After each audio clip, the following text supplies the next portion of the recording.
Yo, yo, yo, what's good? What's good out there?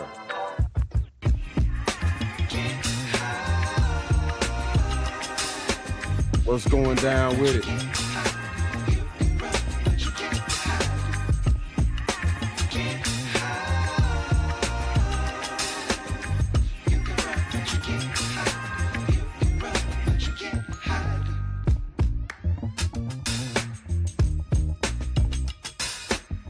Yeah, hit that like button out there. Show me some love, real talk. Main correspondent Alan Taylor, you know what I'm saying? Real talk. We're gonna do, you know what I'm saying? Try to dive off in a few things here. Yes.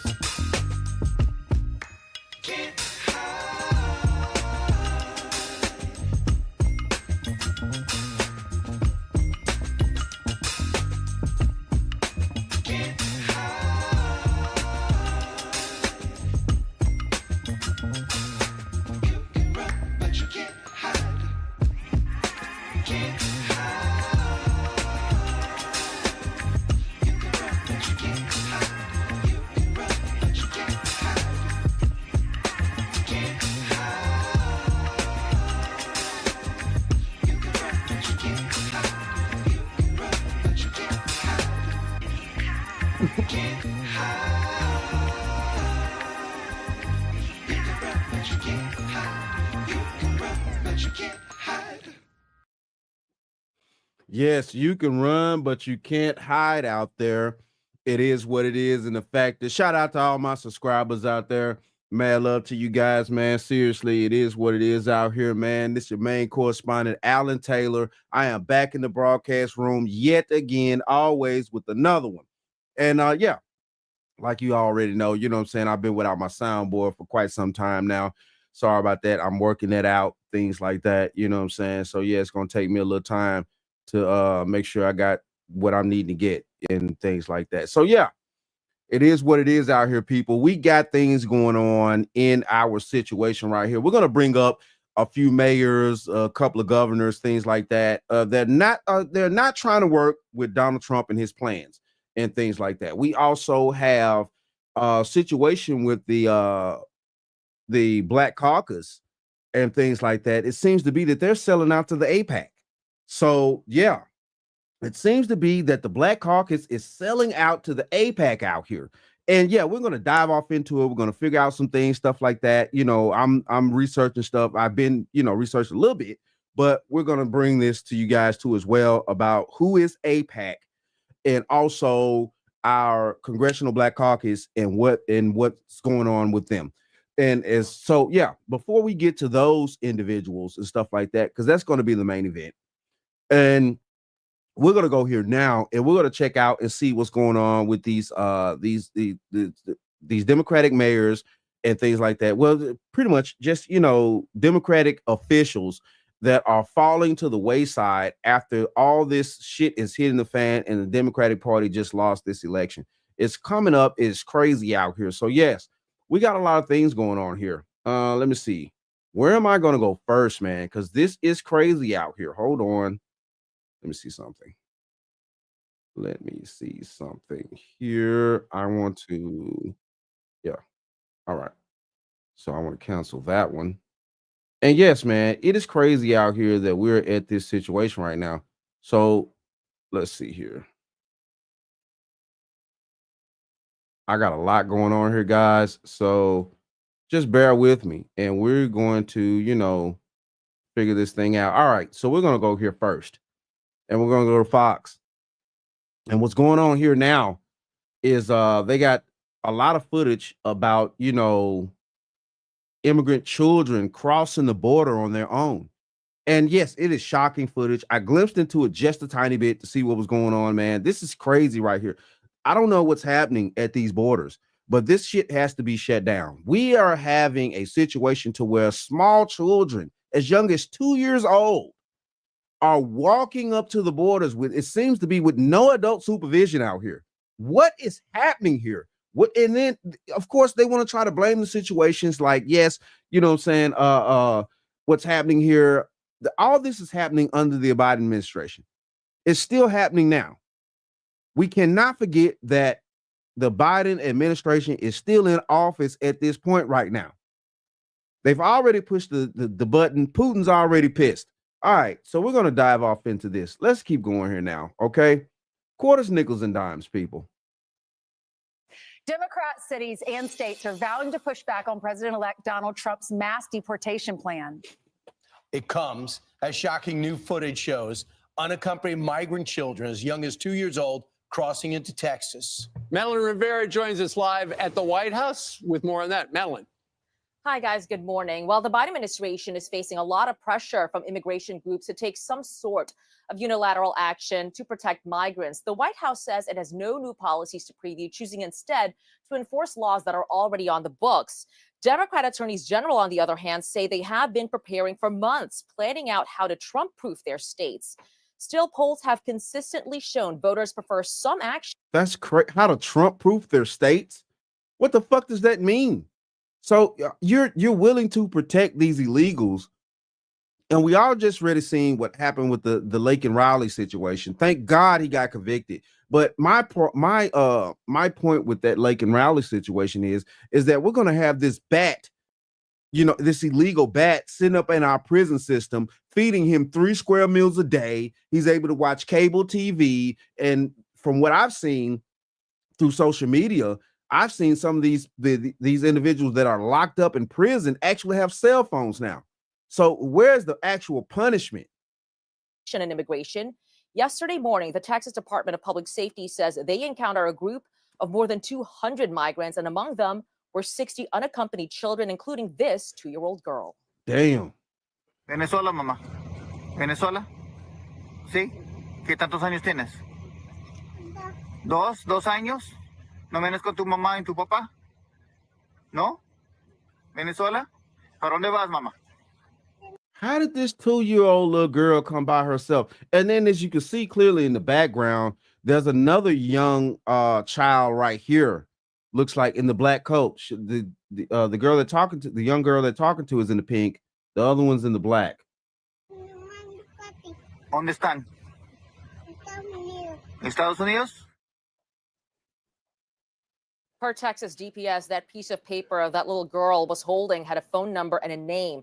Congressman Byron Donalds tells Maria Bartiromo on Sunday Morning Futures the Democrats' resistance come at their own peril. Democrat politicians have had a Marie Antoinette view of America for quite some time. And if they decide that they're going to oppose deportations that 57% of the American people want to see enacted, then they're going to have more political losses in the future. President Trump and his team are going to deport illegal immigrants out of the United States. That is the right thing to do. That's what the American people want to see happen. Incoming border czar Tom Homan is expected to head to the Texas-Mexico border tomorrow, and he will be joined by the governor, Greg Abbott. Guys.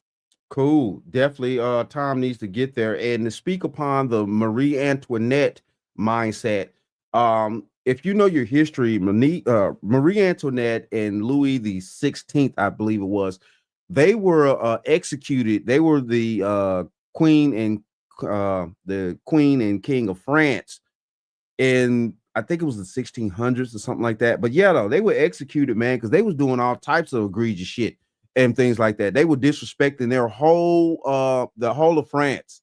They were hogging all the wealth. Things like that. They were, hogs in the game. They were literally hogs. If you know if you take upon the stigma of what a hog is, and they just, these overbearing, egregious, just do any type of thing. Yeah, they were nasty individuals. Back to you. All right, Madeline, thank you very much.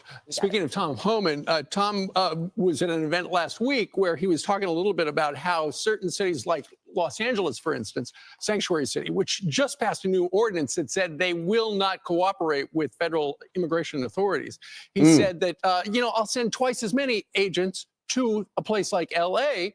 to make sure that it happens starting on day one, because ultimately, they feel, and Tom Homan has said, that Trump's victory was so sizable, he's got a mandate to do what he promised he would do. And the thing he said was he was going to stop the flow across our southern border.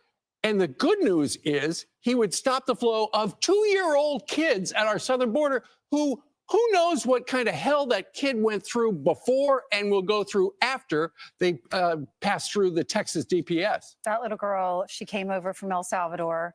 She's only 2 years old. She's pretty smart to be 2 years old to be able to say, I'm coming to the United States. Here's my parents' phone number on this piece of paper. There were 211 illegal immigrants that entered in that area in Texas, the Maverick County area, and 60 of them were unaccompanied children like this little girl. See, here's the thing. I think you need a PR team with Tom Homan. He's very good on camera, but so people understand this is not brutal. You have to understand we need to.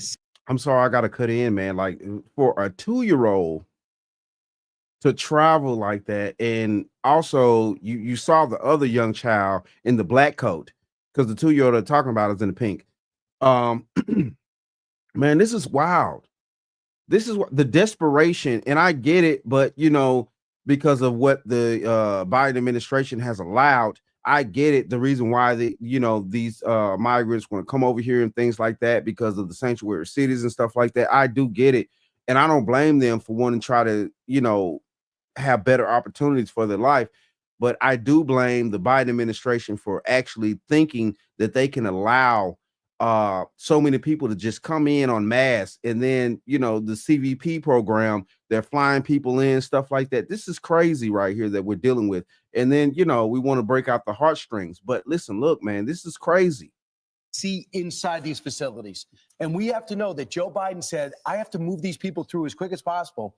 And that is one of the reasons why their objective is don't leave the kids in these facilities to get too overcrowded. So what do? Move them through. Don't ask any questions. Move them through. Put the DNA kits down. Move them through. But I think it's important when Tom Homan rolls this out, they want to show the image of Tom Homan callously saying these families that have been here 9 years and are just trying to work under the radar, they're the problem. They're not the problem. But it's not okay that they're here. But the primary thing is going to be get these unaccompanied minors with their families, number one. Number two, get the criminals out of here first. Right. And there's 1.4 million of them. Which is going to take a long time. Years. And I think to your point, Brian, you know what's going to happen on the other side. You're going to have AOC and company crying at the gates again. By the way, they've been silent for 4 years when these kids have been coming across the border being trafficked. When people are dying because of the fentanyl, there's been zero tears. There's been zero protests at the border. There's none of that. But that all is going to change the moment Donald Trump is sworn in. So I think you're right. You got to have a media strategy. You can't just do, because right now, remember, the country is for mass deportation. They once weren't. So Right. you got to be prepared when the left does the outrage tour to combat that. Right. And that's the point. The heartstrings of America are going to be played on, and we're going to dive deeper and things like that. And we're going to see this, that especially in these Democratic states and things like that, that the governors and also the mayors, things like that, they're going to try to protect the illegals more than they're protecting their own citizens' jobs. They're protecting their own citizens' taxpayer, tax money, things like that. It's going to get crazy. Let's keep going. Robert Holder is coming up shortly, is somebody in New York, Democrat, that says get rid of the sanctuary. It's not legal. Stop with the sanctuary city status. Right. Ultimately, I don't know how much of a PR team Tom Homan's going to need, because I don't think images like that, where there are 211 migrants on American soil, is going to happen. We've heard that the president wants the Remain in Mexico policy reinstated, and it sounds like he's going to be talking to the president, probably already has talked to the president of Mexico, saying, stop them on your side. We don't need the problem over here. I'm just going to send them back. Don't let it happen. Tom Homan had a great observation. We have talked about how it is an invasion on our southern border ever since 9/11, and in fact, he invoked that yesterday. I think the media is wrong and just about everything they print. Look, we need DOT. I'm hoping we get DOT's assistance, and I think President Trump can make that happen. I agree with you. The southern border, I've been saying this for almost 4 years. What's happened to our southern border is the biggest national security vulnerability this country's seen since 9/11. We know terrorists have crossed that border. Just take Tren Agua, for example. They're a threat to our national security. And the cartels of Mexico have killed 250,000 Americans with fentanyl. We have a lot of dangerous people in this country. We need to find and remove them because they directly pose the biggest national security threat to this country right now. And even Christopher Wray, who I have zero respect in, even he's testified numerous times, this is a huge national security threat. We got that caravan coming here now, still on its way. Yeah. It takes 18 days. They better hurry before January 20th. Right, but when they get to the border, I think they're going to get stopped. I mean, if they don't get broken up, immediately. It's so weird that the current administration is like they're not even doing anything. No. They're not protesting On when the anything. Trump people get involved. They're not talking to the press at all. I don't even know why they even haven't, press availabilities. It's as if they phoned it in. The vice president goes to Hawaii, coming back today. President's going to go to Staten Island and do something at a shelter for Thanksgiving. He's pardoning turkeys today. I was listening to some of the media commentary, and they were all outraged that Donald Trump hasn't done a press conference ever since he's become president. I'm like, wait a minute, where's the current president of the United States? Or have we just decided that he's a non-factor while he has the nuclear codes? We're more concerned about the president-elect than the current commander-in-chief. Right. Could I just say, I'm sorry, go ahead. What upsets me is when you see these little pictures of the And I definitely would like to chime in on that because, what Biden just did and things like that is totally egregious. He has given Ukraine the access to use ATACMS and things like that, which Russia's not stupid. They know that in order for those specific type of missiles to be used, that they have to be used under the American military complex, mindset or, technology, because the equipment is complicated and Ukraine can't use that from, basically. We have to guide and instruct Ukraine to use that. these little girls. That little girl is 2 years old. What is going on? Where are her parents? Why? I mean, Her parents could have sent her.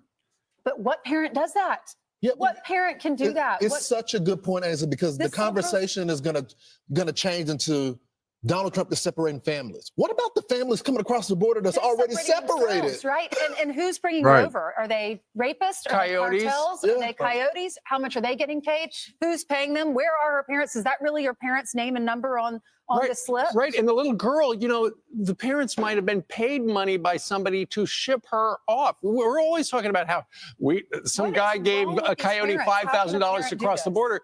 Other situations, they're paying for people. But That is neglect. That's neglect. But we should understand that 300,000 have been lost, 80,000 over the last 18 months. We can't track.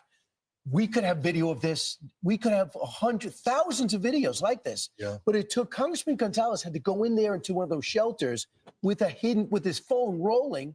Ted Cruz did the same thing because they're not allowed to shoot inside there. Well, that's got to end. You just have to tell these stories. The American people are known to care about kids. We're mailing money to kids we never met in Africa. What about to our southern border? This is the problem. We have no idea what to do. Why do they think it's okay to get here and stay? Why don't we see more of this? Why can't I see a Border Patrol person sitting next to a guy that he just arrested because he was hired to bring that kid across and unrelated? And what about the because terrorists? We're unable to do that because of the previous administration. What about the terrorists that are here that have all just walked across our border? Right. And how many times have we talked about the influence of for instance, the Venezuelan gangs and stuff like that? If you looked at the video that we just showed you, they're all young men. They are all How many of teenage them are- men who we see because we work one block from Times Square. Right. And I know it's blurry, but look at it. Teenage men, high testosterone. I don't care what part of the world that a young man comes from. A young man is still a young man. All men over the world, we all go through the same transformation as men, period, because we're built with the same thing. These young men have the same high testosterone, rage, and things like that. And who knows if they've been taught any type of discipline or honor or anything like that. And I know things like that don't get brought up a lot. Honor, discipline. You know, and where they're coming from, I guarantee you they're coming from treacherous places where there's no honor and discipline being taught, things like that. It's crazy out here. We see young men, teenage men like that all the time. I thought a woman in the second row, third row, but they're all single guys, which we had heard. Teenage military men, teenage to early 20s military men are being, dumped off in our American society. They're being dumped off on us and things like that. And this is the case right here. And that's what's going on. Shout out to Fox for that segment right there. And at the same time, though, too, I do have a fucking heart out here, those young children, the 2-year-old little girl, things like that. This is tragic. This is a tragic situation that we're dealing with here with our, with the way things are going on. This is highly disrespectful. This is tragic. And we have to get things under control here, because if these people did not have the thought process to come over here and things like that, then they wouldn't come. They wouldn't come if our laws and things like that were not soft, because we have very soft laws. Very soft laws. So, all right, let me see here now. We're about to go here. Y'all hit that like, share, subscribe button out there for me. Yeah, we about to start diving off into, and I know that this is unorthodox the way I'm doing it now, because you know what I'm saying, I know I didn't have dingbat time. I didn't show the beautiful ladies in this broadcast right now, but yeah, I'm trying to get to some things right now. So yeah, it is what it is on that. All right. Let's see. Hold on here.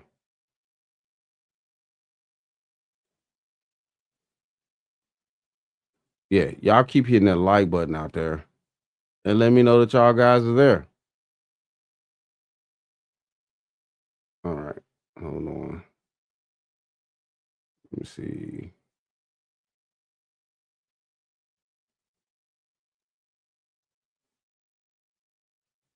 Hold on. All right. So we're about to start diving off into the Democrats that are fucking crashing out here and things like that are getting caught with charges. Some getting caught with charges. Some are being, totally disrespectful to their constituents, which, charges also, being disrespectful to their constituents. Listen, look. All right. So we're about to go here first. And this is surprising here, but let's go down to Jackson, Mississippi.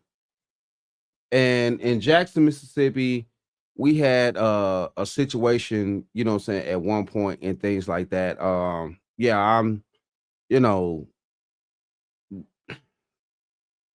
this is where I'm from, but I'm not there right now. But the thing of this is that I'm still there to a degree. I have property, all type of shit.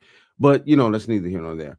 All right, so listen, look, we're about to go here now. We're about to check this out. It seems like the mayor and the city council and stuff like that is being caught up in a scandal in Jackson, Mississippi. So let's go here now. Let's check this out. Real talk. Well, it has, in fact, been a very dramatic day here at the federal courthouse for Angelique Lee. She spent much of the day before two different judges, a magistrate and the chief district judge. She told the judge that she knew right from wrong and that it was wrong for her to take bribes. Now, here is what prosecutors accuses her of doing. According to that bill of criminal information, Lee accepted cash, deposits, and other gifts from an unnamed person described as unindicted co-conspirator A. The documents say Lee agreed to shut down a road and vote to approve a real estate development for a hotel at the Jackson Convention Complex. The fictitious deal involved two undercover FBI agents who pretended to be real estate developers from Nashville, Tennessee, who wanted to invest in that project. Damn. And, you know, the information that I'm getting from back home, it's just crazy to me that this, you know what I'm saying, was going down. But this is a part of, you know what I'm saying, the Democratic Party that is falling right now. You know what I'm saying? Because, you know, a lot of things are being exposed, you know, and this is just, it's part of it. You know what I'm saying? This is down in Mississippi and things like that. Yeah, let's keep going. Now, Lee agreed to have the road, which was unnamed in the court documents, to be closed, and she would later cast votes at the council meeting in favor of that hotel development, again in exchange for thousands of dollars. Now, according to the document, this past February, Lee accepted $10,000 in electronic transfer to pay off a portion of her campaign debt. And then in March, she took $3,000 for personal use. Also in March, the sounds familiar. I wonder if Kamala is gonna get them it. Well, she got a whole website out here for y'all to vote. I mean, not vote, but for y'all to donate to her campaign because she got to pay off that $20 million. All right, but this is small potatoes right here. Let's see what Angela Lee did right here in little old Jackson, Mississippi. Undercover agents described as confidential human source 1 and 2 allowed Lee to use their credit card to spend $6,000 at a luxury retail store in Jackson. Federal prosecutors. Okay, $6,000 at a luxury retail store. You know what I'm saying? $10,000 in transfer, $3,000 in cash for personal use. Prosecutors say Lee funneled some of the money to a bank account owned or controlled by that unindicted co-conspirator. We spoke with her attorney outside the courthouse after she pleaded guilty. Good people make bad decisions at times, but I must say that for her to come in and take full responsibility for her actions says a lot about her and her character. And so this is a tough chapter for her, and hopefully this is the beginning phases of rehabilitating her character for her constituents and for the people of Jackson, and she wishes the city continued growth and success. Now, Lee will remain free on a $10,000 unsecured bond. She's scheduled to be sentenced on November 13th.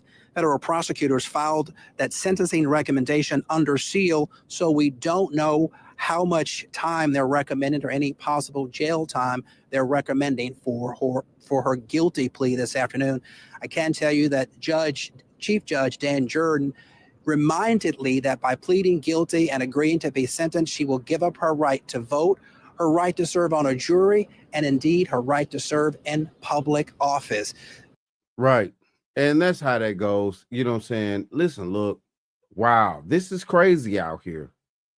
This is crazy. And yes, you know, Lee has given that up and things like that. You know, of course, at some point, I'm going to keep diving more often to that. But this is the thing right here. Apparently, it's breaking down. The whole situation is adding up to the mayor of Jackson, Mississippi, getting actually caught up in the same situation because it seems like it's an extension. So we're gonna go here now, and we're gonna see what's going on. Hold on here. I want to make sure. All right. I want to make sure. Okay. Quarters, nickels, and dimes, people.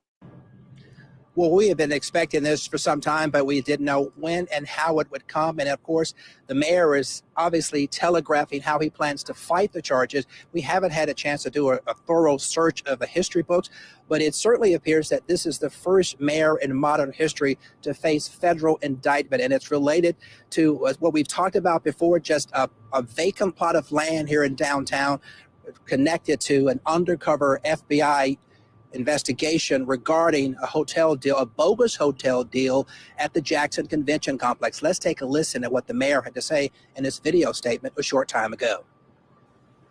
Jackson residents, it is with great disappointment that I come before you. My legal team has informed me that federal prosecutors have, in fact, indicted me on bribery and related charges. To be clear, I have never accepted a bribe of any type. As mayor, I have always acted in the best interest of the citizens of Jackson. We believe this to be a political prosecution against me, primarily designed to destroy my credibility and reputation within the community.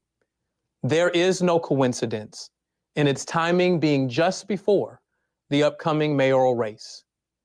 My legal team will vigorously defend me against these charges. Again, while I am disappointed, I am not deterred. So I ask for your patience and your prayers during this process. Thank you. Okay, so the thing of this is to give a little background because I am from that area and things like that. To give a little background, before he got in office, his father was in office first. And his father, while he was in office, he died of a heart attack very early in office. And then after that, Chuckaway ran for office and he won because his father was actually a pretty stand-up guy and things like that. And he was trying to, change Jackson and things like that and maneuver things differently. But, who knows, things like that. And, while I was also in, Jackson at that point, I did, meet Chuckaway. I've met him personally. So, yeah. And I thought too that, at that time, and this is, been years ago, I met him and I thought at that time that he would try to make change and stuff like that. But that's when I was in that Democratic mindset and things like that. And yes, at this point right now, I'm no longer in that. I don't, I clearly see what's going on because that whole party is full of debauchery and craziness. But we're going to keep going and we're going to see what's going on now because this is crazy right here. And I guarantee you, though, for what I know about, my hometown and things like that, yeah, it's crazy out there. And it's a lot of things that need to be fixed in that place. Yeah, the mayor very frank there in that statement, and given the indication that as this indictment becomes public in the next day or two, he has no plans to step down. In fact, he will be putting up a vigorous fight. As he said, his attorneys will vigorously defend him against the federal charges. Now, this comes just a couple of weeks after another person pleaded guilty in the ongoing federal investigation, again, connected to that bogus hotel deal at the Jackson Convention Complex. His name is Sharik Marve Smith. In that bill of information, it talked about three unindicted co-conspirators, unindicted co-conspirator A, B, and C. And in one of those documents, it refers to one of those unindicted co-conspirators who actually took a $10,000 bribe and also agreed to move a deadline related to the construction project at the convention center for the hotel. And one city council member, Councilman Stokes, has actually publicly said that he believes the mayor is one of those unindicted co-conspirators. So we'll certainly find out tomorrow exactly what the charges are that the mayor is facing. Of course, this comes also just a couple of months after former city councilwoman Angelique Lee resigned in the middle of this same investigation. Lee, of course, has pleaded guilty to conspiracy and bribery charges. Her sentencing date had been set, but that has now been pushed back. And of course, as I mentioned, there are other unindicted, at least two more unindicted co-conspirators in that document that Sharik Marve Smith was talked about that was unveiled in federal court a couple of weeks ago. So that means other names, perhaps here at City Hall, perhaps at other locations here in Hinds County, other public officials may be facing similar serious federal charges as the mayor says he is now indicted for. That's very Yeah, it is what it is on that factor. You know what I'm saying? Listen, look, as soon as I touch back down, because yeah, you know what I'm saying, I'm still gonna I'm still, engaged in my city. I love my city, but at the same time, though, too, I know it's full of crap. Sorry, but I'm just being honest. I know it's full of bullshit. You know what I'm saying? My city, you know, Jackson, Mississippi, man, it's full of people that need to be get rid of. The whole city council, things like that in that city, man, shit, man, that shit need to be overhauled. You know what I'm saying? It's time to get rid of all the old people, the old guard.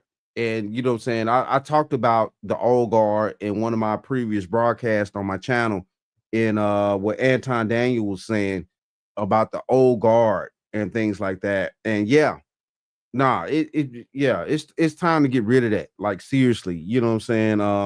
So yeah, soon as I touch back down, I'm gonna try to get more information on this situation and things like that, but it is what it is though. It is what it is. So yeah, we're here now. Shout out to all my subscribers. Listen, look, man, y'all hit that like button, comment down there, man. Shit, show me some love. Show me some love, man, because at the end of the day, it is what it is. And yes, this is where we at. All right, hold on. Let me get my stuff regulated out here. Mad love to everybody. Jesus. Hold on. All right. So we're going to keep moving because we got a lot to cover. And we got a few things to cover here. I'm not. Okay. All right. So hold on. All right. I'm working all this by myself. So let's go to Baltimore right now. So we had the mayor of Baltimore is consistently saying that he's not going to want to work with the current president and things like that unless that Trump acclimates himself to want to comply to the way things that the mayor of Baltimore wants to do. Now, you know what I'm saying? Here we go here and things like that. And I've also done a broadcast on the mayor of, Baltimore and things like that. And he seems like he's very he's very simpish out here. So let's go here now and we're going to check some things out. Yeah, at his press conference this morning, the mayor said that the grit that makes city residents so resilient will be needed over the next 4 years. He vows to work with the Trump administration, but only if they approach collaboration as an equal partner. In the same as an equal partner. Don't that sound familiar? Like, you know what I'm saying? Like all these chicks out here, yeah, they want equal partners. Okay, equal partners. But the thing of this is we're trying to get these illegals out of here. And I guarantee you, you know what I'm saying? The mayor of Boston, he's sitting around here being a Democrat is what I like to call them. Yes, it is what it is. He's a fucking Democrat. breath. Mayor Scott said if Donald Trump's second round in the Oval Office is anything like the first, he worries Baltimore will be used as a political football. And the mayor warned billions of dollars in federal funding that the Biden administration has earmarked for the city could now be at risk. We have to think about the Key Bridge. We have to think about the Frederick Douglass Tunnel. We have to think about the Howard Street Tunnel. We have to think about the Red Line. We have to think about the highway to nowhere.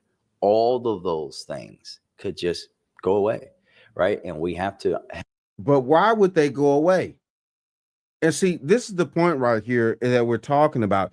you want to have the same thought process that the Democratic Party has allowed to be engaged with, because we had Obama for 8 years, then we had Trump for 4, and then we got back to Biden for another 4. So they're still wanting to maneuver under that situation and things like that, because what I'm showing you guys, and like I titled, saying the situation, it's it's the Democrats that Democrat mayors or governors, or saying, and the things that I'm showing you guys, they're coming at this at a point to where they do not want to actually work with the government and what the citizens, the overwhelming amount of citizens in this country have chosen. That we do not want certain things going on. Let's keep going. People have to understand how serious and how real the implications are. They know how real the implications are. When we have all these illegals coming in, taking our taxpayers' money, using them, feeding them, things like that. It's crazy out here. We got a huge problem at the border. Yeah, the citizens know. For the city of Baltimore. All of those essential projects that Mayor Scott has touted heading into his second term as mayor, part of what he calls Baltimore's Renaissance. For 11 News Investigates, I'm Tolly Taylor. Baltimore's Renaissance. Is that what it is? Baltimore's Renaissance. So the governor of Baltimore and things like that. Hold on. Let me see. Let me go here now. The governor of Baltimore. Jesus Christ. This is wild. Because he had a crazy statement. I may not have it. I don't think I have it. Jesus Christ. I'm searching through my stuff right now. Oh man. Okay. So Jesus. No, I don't think I have it. No, I don't think I have it. All right. So it is what it is on that factor, man. And this is how it's going to go down. It's no way that we could actually keep that situation going. You know what I'm saying? The mayor of Baltimore is being a fucking buffoon. He's being totally disrespectful to the process of what's going on. You know what I'm saying? He's also one of these Democrats that don't want to actually understand that we need to get these people up out of here. He's going to try to defend, you know what I'm saying, everything that needs to be defended because of the money they were getting from the Biden administration and things like that to provide for these immigrants and things like that. So, all right, hold on. Let me see. Because I want to get to Brandon Johnson. Hold on. I want to get to Brandon Johnson and things like that.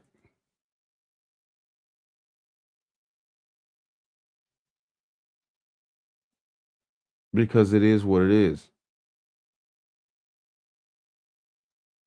Hold on.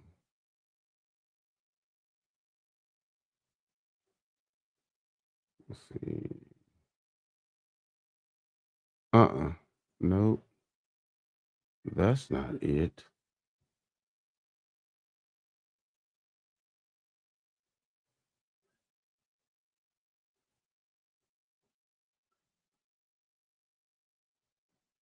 Hold on. Did I fucking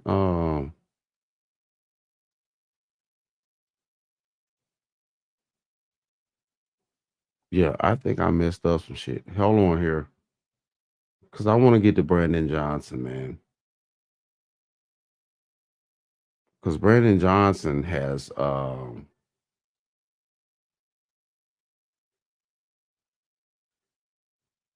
he's wild out here.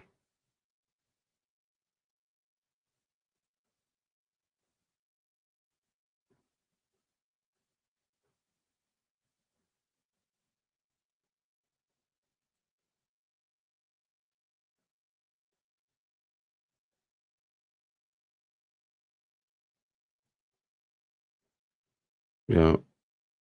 Excuse me. I know I'm fucking okay. So all right.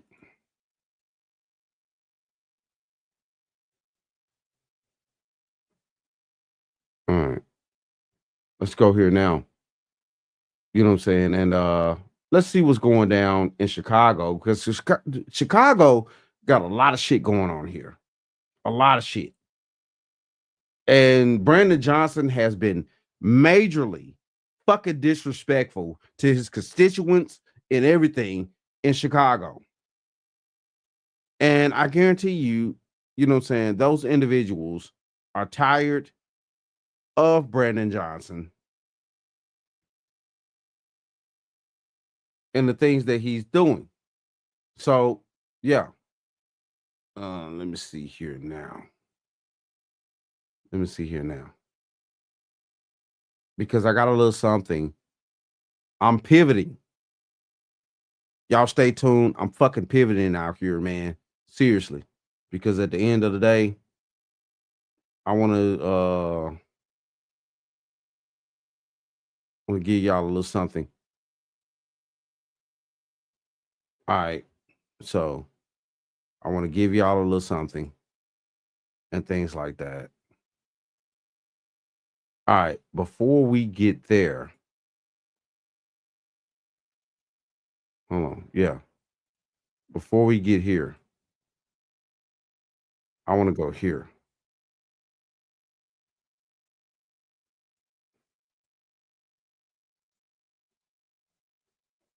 I want to go here. And then Steve Harvey. We need the hold council on. class. I know it's a little eager, but you know what I'm saying? Let's go here now. At this point, this is who needs to get canceled. We need to cancel D.L. Hewley. We need to cancel Roland Martin. We need to cancel Steve Harvey. We need to cancel Plass. Everybody who tried to lead us into a burning building. We're Chicago Red. We're all over the media, all over everywhere. See, this is what we are going through, telling our story. Jessica Jackson telling how the Democrat Party is stealing people's property. Zoe Lee, time and time again, we have been on every council meeting talking about showing how the Democrat Party, especially in Chicago, is stealing Black people property, how they're putting all these illegals in our neighborhood, pushing us out of our homes, and giving them all the resources, all on the backs of trying to tax us. We didn't vote for these people, but we have to suffer the consequences of people who vote just blue no matter who. We got to suffer the consequences of their actions and their uneducated actions because they choose to use identity politics. And yes, I definitely agree with that identity politics. And at the same time, though, too, a lot of us as Black people do not want to educate ourselves. And that showed in the polls this election. So the mass amount of Black people that voted still Democrat, and everybody else was like, listen, look, you know, we're going to try something different. And because they choose to use race to get people in office, all while knowing that they're not qualified and knowing that this is going to be the detriment to the Black community. Now, Roland Martin prides himself on being a Black journalist and having a Black news, you know, a Black journalist and whatever, a media company, Black media company. D.L. Hewley pride himself on, you know, being a Black man with a Black radio. Steve Harvey. Now, Chicago Flips Red have been in the meetings. We have been going, everybody has been going viral from just us going and showing what we're going through. We have been going viral. And everybody from the YouTubers, no one YouTubers, the Fox News, all the news station, they're covering us. Ask me this. You all don't find it strange that not one, Roland Martin, you on YouTube, not one of these people have asked Chicago Flips Red to come and talk about what's going on. We are Black people. talking about Black issues, talking about what's really going on in our neighborhood, talking about everything we are going through far as being taxed out of our homes are being taken, stolen, and they're putting illegals all in our neighborhood, pushing us out. Yes. And that's what's going on here. Listen, look, I had to show this. Real talk, it is what it is on this fact. You know what I'm saying? To get y'all to understand a little something here before I get to the situation here. Hold on.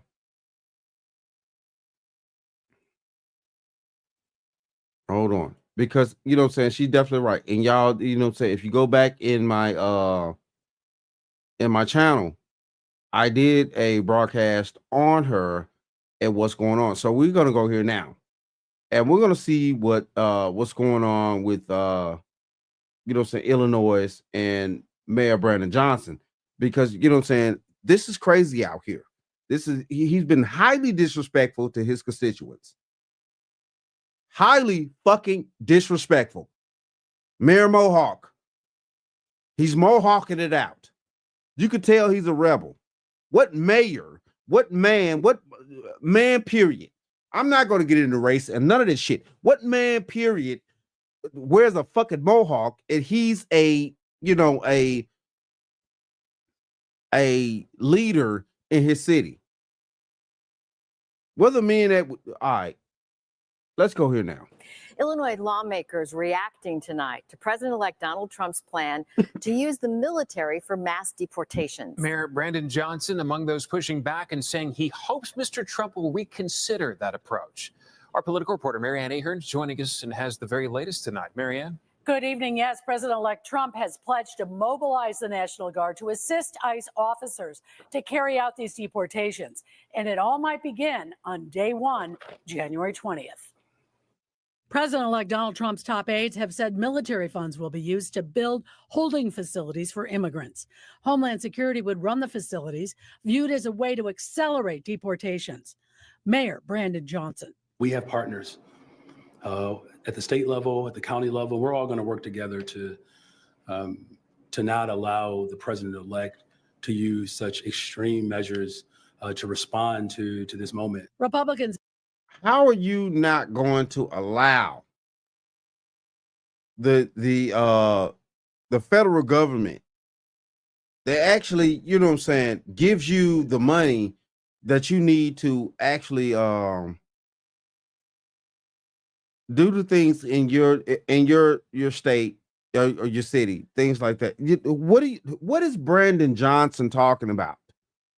What is he talking about? Because to me, he's talking out the side of his fucking neck. And he's disrespecting the taxpayers of Chicago with raising the taxes. But the thing of this is, they shot that down. Thank God. Let's keep going. However, expressed support for Trump's plan to declare a national emergency and utilizing not just ICE officers, but state National Guardsmen and federal troops to enforce the law under the Insurrection Act. Top priority is, quote, illegal criminals, drug dealers, and human traffickers, according to a Trump spokeswoman. For many of us, we think that there should be reasonable border patrol, that there should be strong controls, making sure we can know who's coming into our country. Illinois Republican co-chair Aaron Del Mar adds, I don't think there's a real appetite right now for people coming in by force and removing people. With estimates, 10% of employees in agriculture and construction are undocumented immigrants, there are concerns mass deportations could lead to labor shortages and negatively impact prices. The American Civil Liberties Union is preparing to respond with legal action. As well, Governor Pritzker notes. Well, he does not have the ability to call out the National Guard inside the confines of the United States. The governors do. He can, however, call out the National Guard to fight in foreign wars. Currently, military personnel, they do offer support at the U.S. border, but they are not permitted to arrest migrants. No. And see, this is the thing. You know what I'm saying?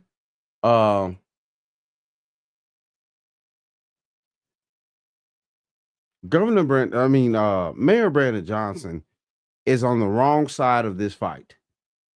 And the thing of this is that he's being totally disrespectful to, you know, the taxpayers of Chicago and things like that. Thank God they shot down the tax hike that he was trying to propose. So yeah, it is what it is, man. It is what it is at this point. And yeah, he needs to be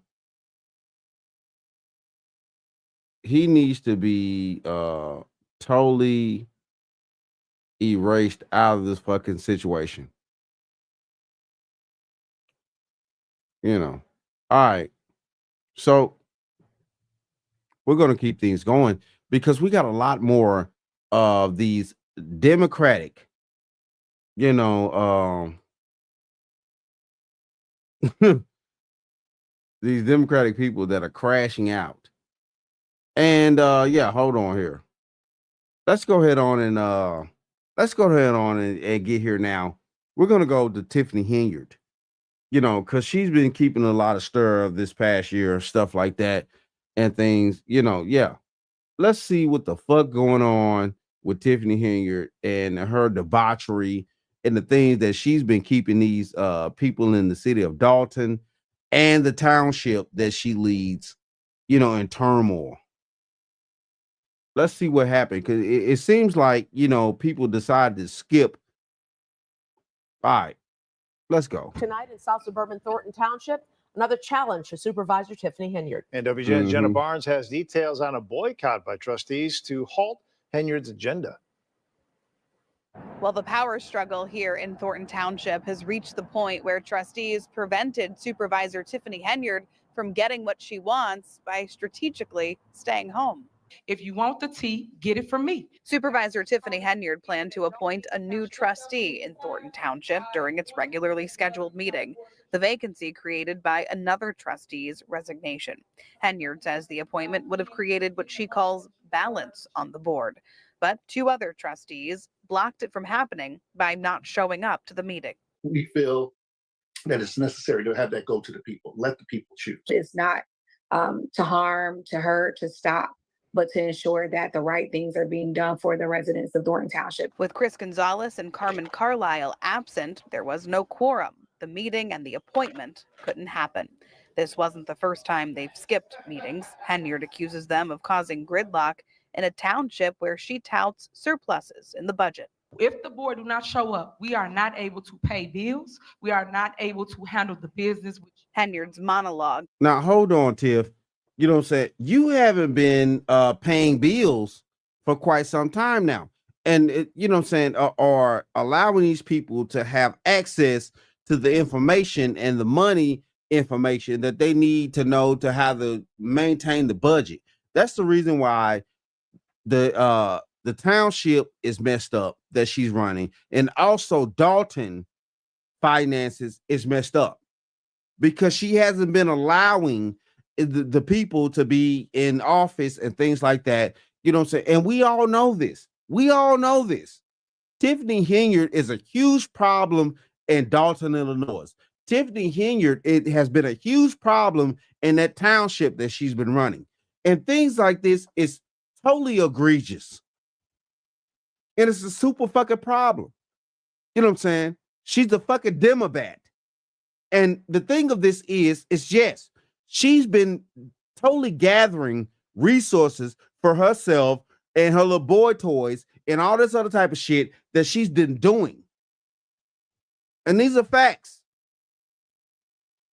It's not just on this live. You know what I'm saying? Look it up. You know, it's all over YouTube. She's been doing a lot of crazy things over this past year or two, a lot more. She's wild.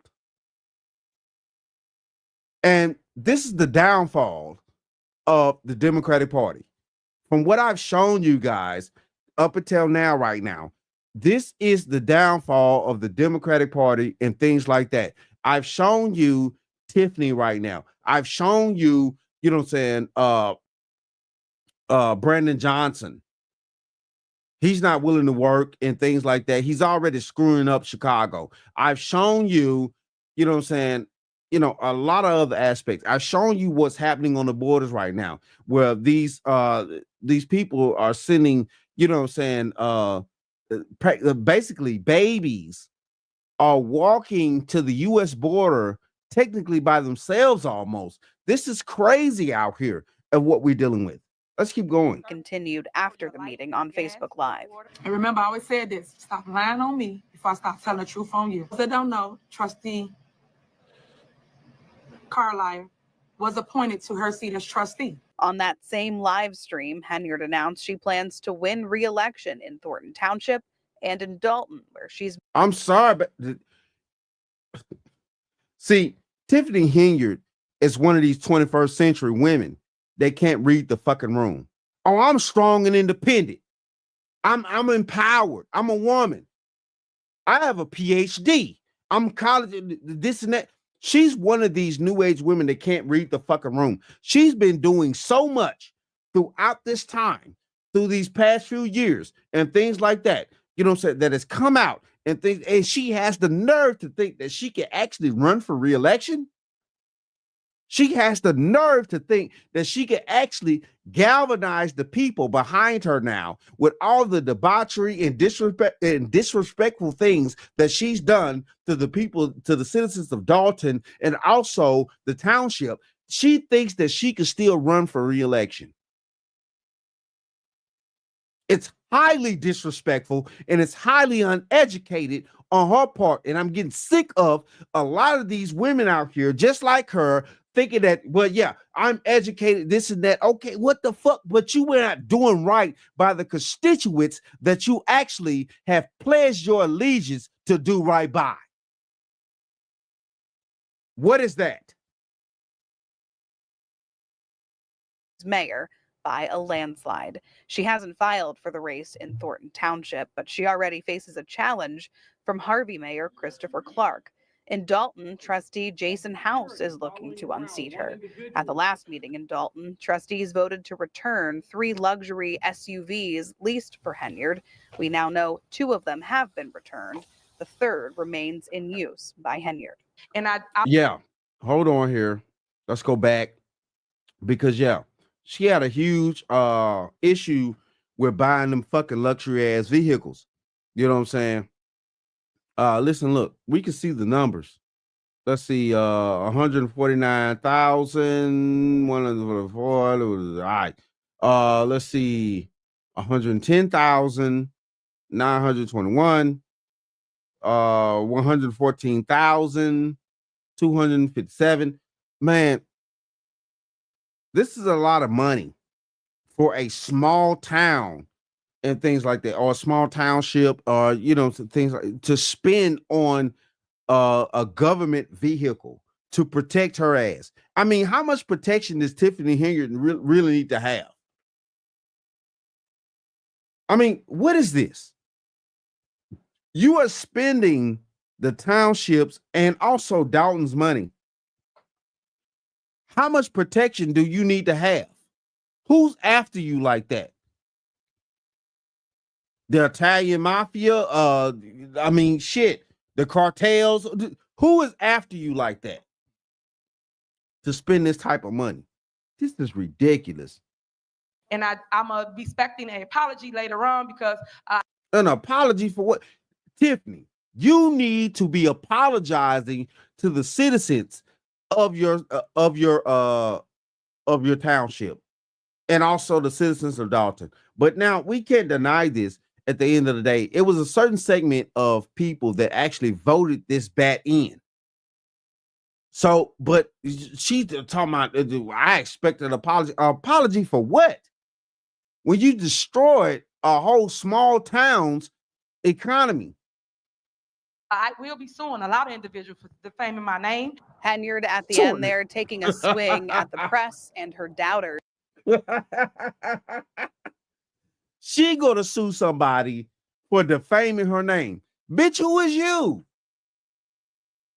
Who is you? Tiffany Okay. This shit is crazy. She did announce that she's planning to find a way to refund about $2 million in property taxes to homeowners. That's an initiative that hasn't been taken up by the board in recent meetings because of these absences. In South Holland. So she's trying to refund, you know what I'm saying? But it's no way possible that she can. It's impossible because the shit is stupid. She had no business spending that type of money in the first fucking place. All right. Man, wow. Oh my goodness, man. Oh my goodness. This is crazy. This is crazy. You know what I'm saying? This is crazy.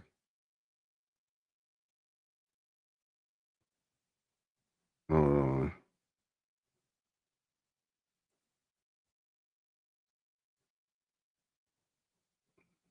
All right.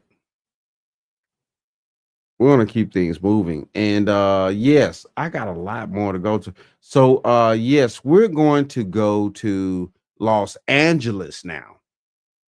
And we're going to see their thought process on the Trump situation about deportation and things like that. You know what I'm saying?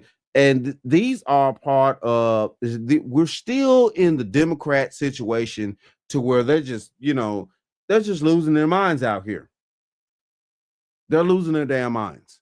And yes, we're going to go here now and see what's going on about law enforcement in Los Angeles is not wanting to cooperate and things like that.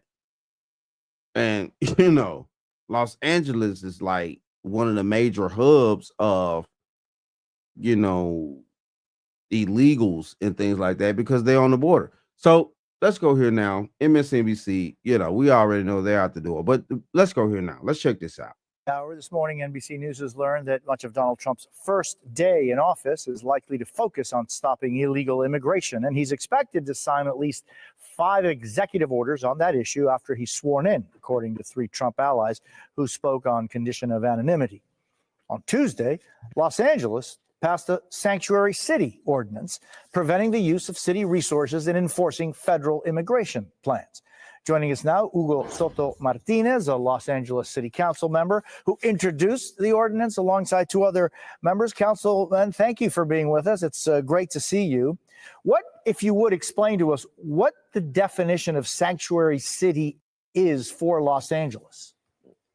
Yeah, I think we wanted to make it very clear that that although the federal government has a lot of power over, the resources, that the city of Los Angeles will not be collaborating or using any city resource to enforce his deportation machine, because we feel it's important that that we empower folks here and know that they feel safe and that we're protecting.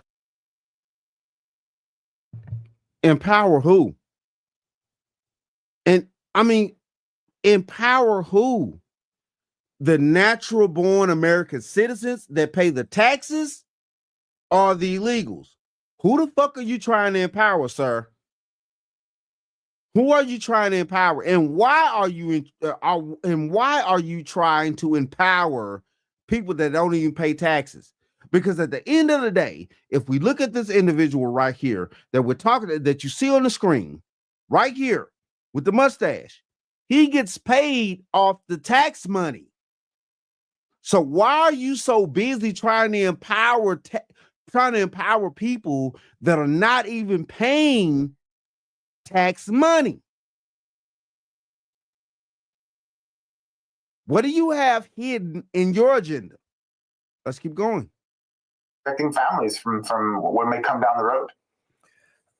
And Councilman, where is the line? What's the difference between, for example, protecting our 80-year-old abuelitas, right, and our parents, but also finding and detaining criminals that may be in your city? Well, look, I think we all agree that 99.9% of the folks that are here from another country are very much like my family, who came here undocumented and were street vendors for a very long time, that they were able to buy their home, and both of them are now citizens. Really? That is not what's being reported. Like in Raleigh, the young girl up in Indiana that was stabbed at a baseball game. And I'm gonna keep screaming that because that haven't been brought up anymore about that young lady, at the baseball game in Indiana. Go back in the history of my channel. I did a broadcast upon that. All these illegals in New York that's been, somehow getting home to these motor scooters and things like that, robbing people. That's been, terrorizing police officers. Listen, look, man. He said that 99% of these illegals are just good people that want to, live a decent life. That's impossible for 99% of people to be that way that's coming across that border illegally. It's impossible.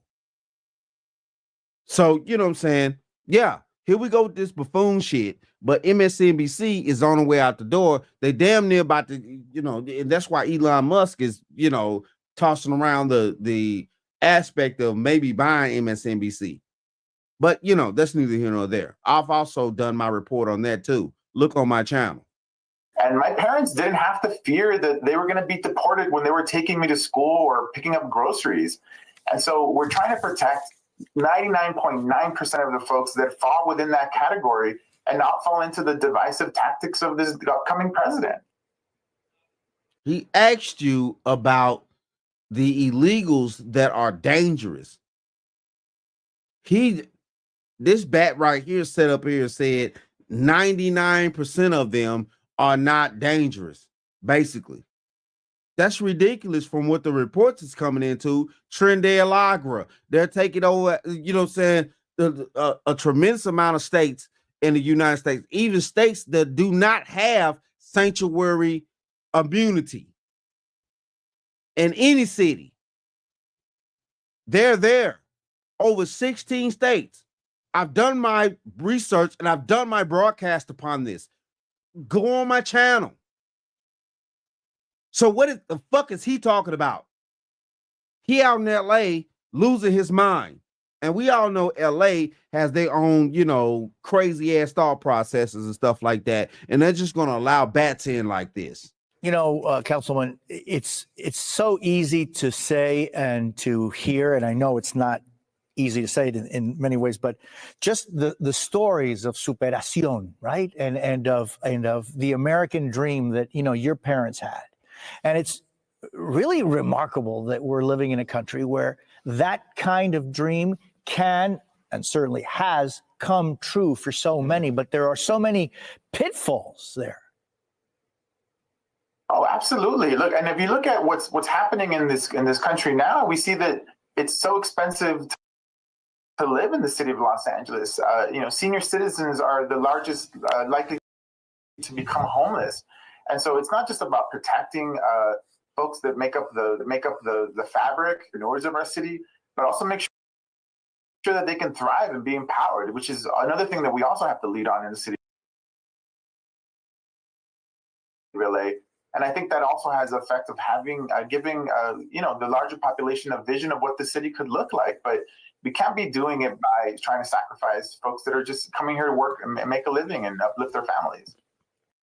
I mean, my understanding is that because I keep telling y'all, I do other broadcasts on this situation, and I did one to where even, if you search my broadcast, even an illegal citizen said that he voted for Trump because even he knows that we need our laws need to stand on business, basically.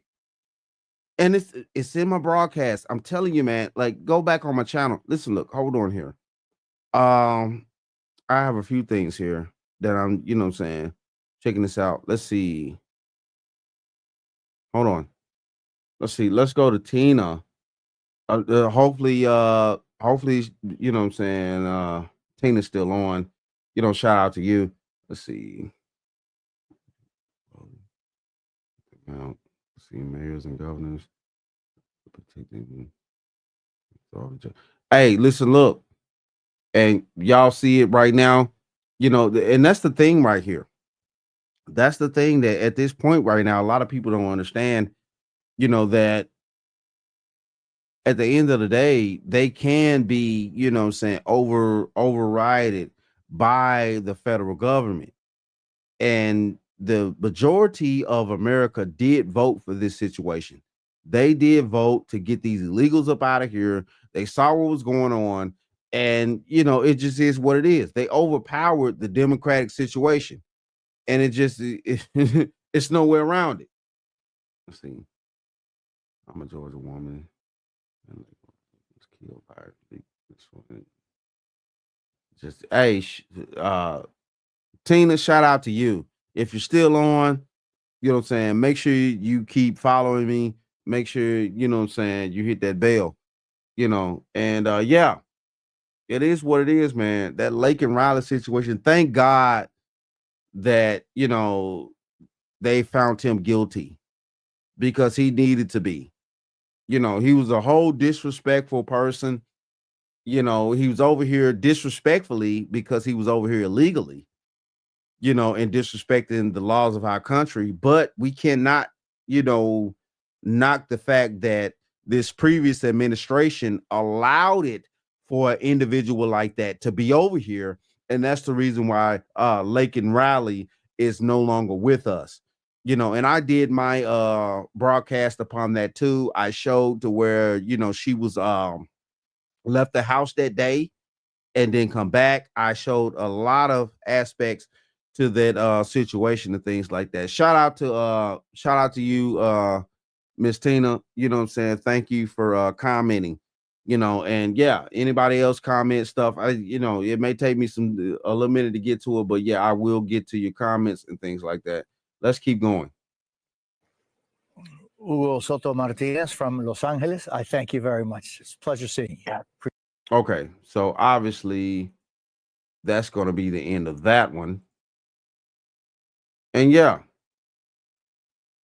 it's a lot to this situation here. It's a lot to this, man. This whole thing has been disrespectful that we're dealing with here. And let's see. We got a couple of more that I'm going to dive off into before we get to the main part about the Congressional Caucus that's selling, black people out and stuff like that. That's pretty much sold out, and man, it's crazy right now. And we're going to figure out what AIPAC is, who is AIPAC and things like that. We're going to dive off into it. So, but before we get there, I am going to go to the Boston situation. Hold on. Oh, my bad. Before we go to the Boston situation, I got one right here. Let's go here now. Because the mayor of Denver, which we all remember the Denver situation, Aurora, things like that. We where they were taking over the apartment complexes. Trindale Agra took over apartment complexes up in Aurora, Denver, Aurora, Colorado, and things like that. But listen, look, the mayor of Denver, Colorado has something to say and things like that. So we're going to go here now. Let's see what he has to say. All right.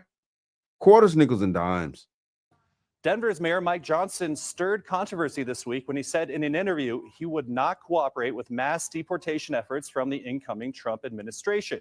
Speaking with the Denverite publication, Johnson said he does not believe Governor Polis would activate the Colorado National Guard to help with deportation efforts. The Denver police would position themselves at the county line to block federal forces from entering the city. And we're not clear if he meant that literally, because when our sister station KMGH in Denver tried to ask him about it today, he avoided them. And I plan later today, but I just have to get to an event and right before 12. What did you mean with the Denverite comment? I'm so sorry, you guys. He has somewhere to be. Thank you. He's late to a couple different things. Okay. Thank you for helping me. Yeah, he late to a couple of different things, but at the end of the day, though, this is the mayor of Denver, And, you know, he's talking about not wanting to work with, you know, the new administration that's about to take over and things like that. And just like, you know, a lot of these, you know, Brandon Johnson, things like that. But, you know, it's crazy to me that you would not want to work with getting these treacherous illegals up out of here and things like that, that are doing all types of debaucherous things to American, natural born American citizens. It's fucking highly disrespectful that you're going to actually sit there and think that this is okay. And yes, I'm sorry, you know, a few cuss words here and there. If you can't deal with it, you just can't deal with it. But you know what I'm saying? As a grown man, you know what I'm saying? This is how old school men used to talk. Now, you know, y'all want to sit there. Well, you know, if you're highly educated, you wouldn't have to use, you know, cuss words and things like that. Well, at the end of the day, though, I'm gonna put it like this to you: some people can't understand certain things unless you use certain words. But back to the point. No, this is crazy right here that we're gonna sit here and allow these, you know what I'm saying, Democratic mayors and governors and things like that to actually keep pushing against the grain when we know we have to get these illegals up out of here. They're taking over. And I'm talking about the dangerous ones. I get it that there's some here, and I did a report a while back, you know, a broadcast a while back. It was, you know what I'm saying, it was a few illegals that was here. They had been here for like 20 years almost. But their immigration status had not changed. They didn't update it. They you know, they didn't become American citizens, but they were still here. And those people were like, well, we're worried whether Trump is going to deportate it. But you've been here for 20 years almost. And you didn't get your immigration status approved. You didn't try to work on that and things like that. And see, these are the points that we get. And we want, and everybody wants to try to sit around here, especially on the DNC side and things like that. And they're going to promote and they're going to try to put propaganda and things like that, that we need to have sympathy and things like that for those type of people that have grandchildren. Yes, your children and your offspring is natural born American citizens, but you are not. You 20 years here and you didn't get your immigration status, you know, regulated and approved, you know, it's wild out here. Let's keep going here. But we did ask Colorado Springs Mayor Yemi Mobilotti his response to a potential federal mass deportation effort in Colorado. Mayor Mobilotti says he doesn't want to speculate on things he can't control. I also reached out to the El Paso County Sheriff's Office, Springs Police, Governor Polis's office, and Denver Mayor Mike Johnson's office. None of them responded, but the Trump transition team did send me this quote in response. Take a look. It says in part, quote, on day one, President Trump will marshal every lever of power to secure the border, protect their communities, and launch the largest mass deportation operation of illegal immigrant criminals in history. Hey, that can't be denied. That cannot be denied. And yes, it is what it is, though. It is what it is at this point. And we definitely need to have this situation, you know, regulated because it's highly disrespectful. Hold on here. It's highly disrespectful.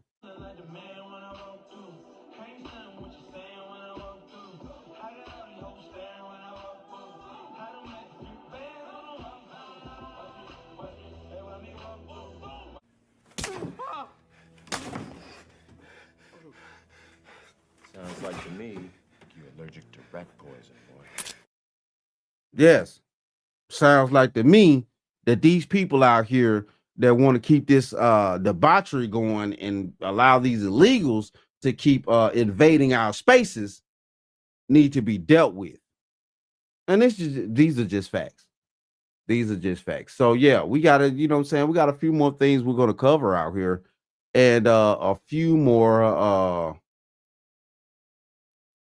so what we're gonna do now, we're gonna go to Boston. And you know, Boston Mayor, excuse me, Boston, Maryland situation. Listen, look. All right, so we're going to see what the mayor of Boston has to say, and also the governor about this not cooperating with Trump in this deportation situation, because this is, yes, it's disrespectful, and we have a huge problem here because these individuals are not willing to work with the program and not willing to actually respect the citizens that are actually paying the taxes. And I'm all about America first. I'm about America fucking first. I want to respect our taxpayers that pay the tax money and things like that in our communities, in our society, and things like that, that also pay these mayors and these governors. You know what I'm saying? I mean, what are they doing? What are they doing?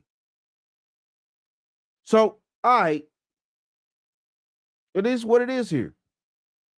So we're coming down to the wire, and we're almost to the main event.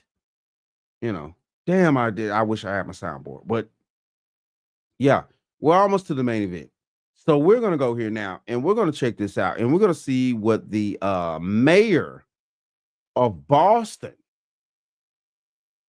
had to say about her, what she's gonna do or what she's not gonna do. All right, quarters, nickels, and dimes, people. She's not very smart, I'll give her that. People can say whatever they want about me. This isn't about me. Our public safety record speaks for itself.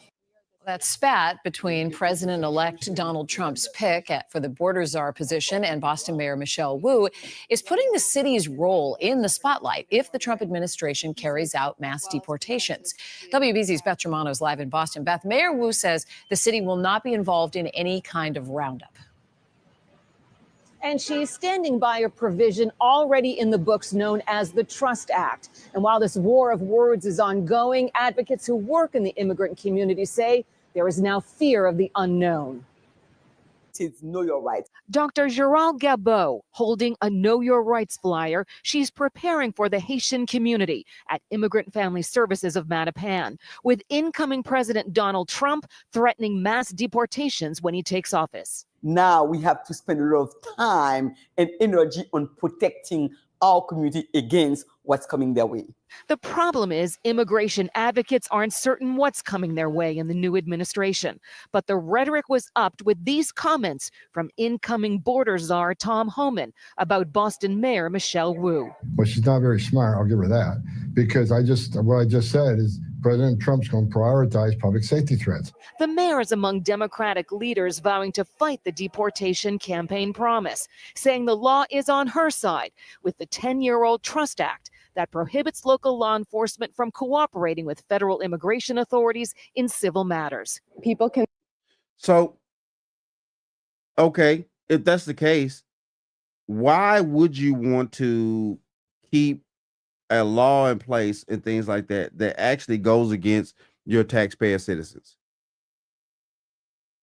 If your citizens, which the country showed, if your citizens do not want these illegals coming in, undermining their jobs, taking less pay and things like that, if you do not want these illegals coming in, doing all types of egregious things and stuff like that, because, regardless of what they show you, regardless of what's going on, and we also saw the fact that there were a lot of military-age young men coming into our country, more so than families and stuff like that. And we also saw that that some people were actually sending their young children up across the border, these young babies that also could get tied into the Mexican cartels and things like that, to be trafficked and stuff like that, to try to get here and things like that.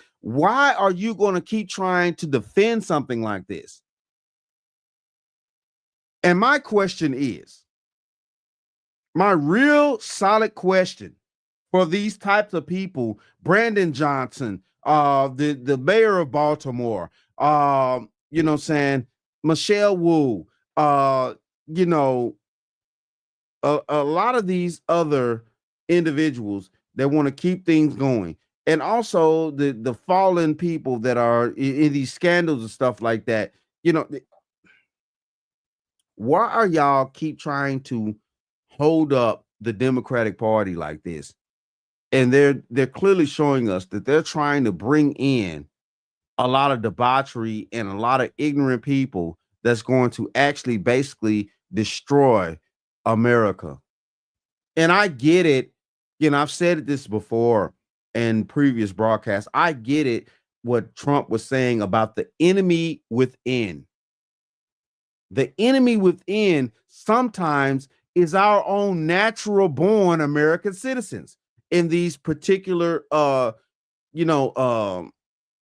places and things like that that's been placed in these cabinets and mayorships and stuff like that, or governors and these people are the enemy within. If we really look at what America really voted for with this past election, and then they're clearly coming out saying that they would not work with the administration to get rid of the illegals, to get rid of the bums, to get rid of these people that are out here doing egregious things to natural born American citizens and things like that, ruining our tax base up in New York, creating all types of debauchery and using our taxpayer dollars to do so and living off us and then terrorizing us at the same time too.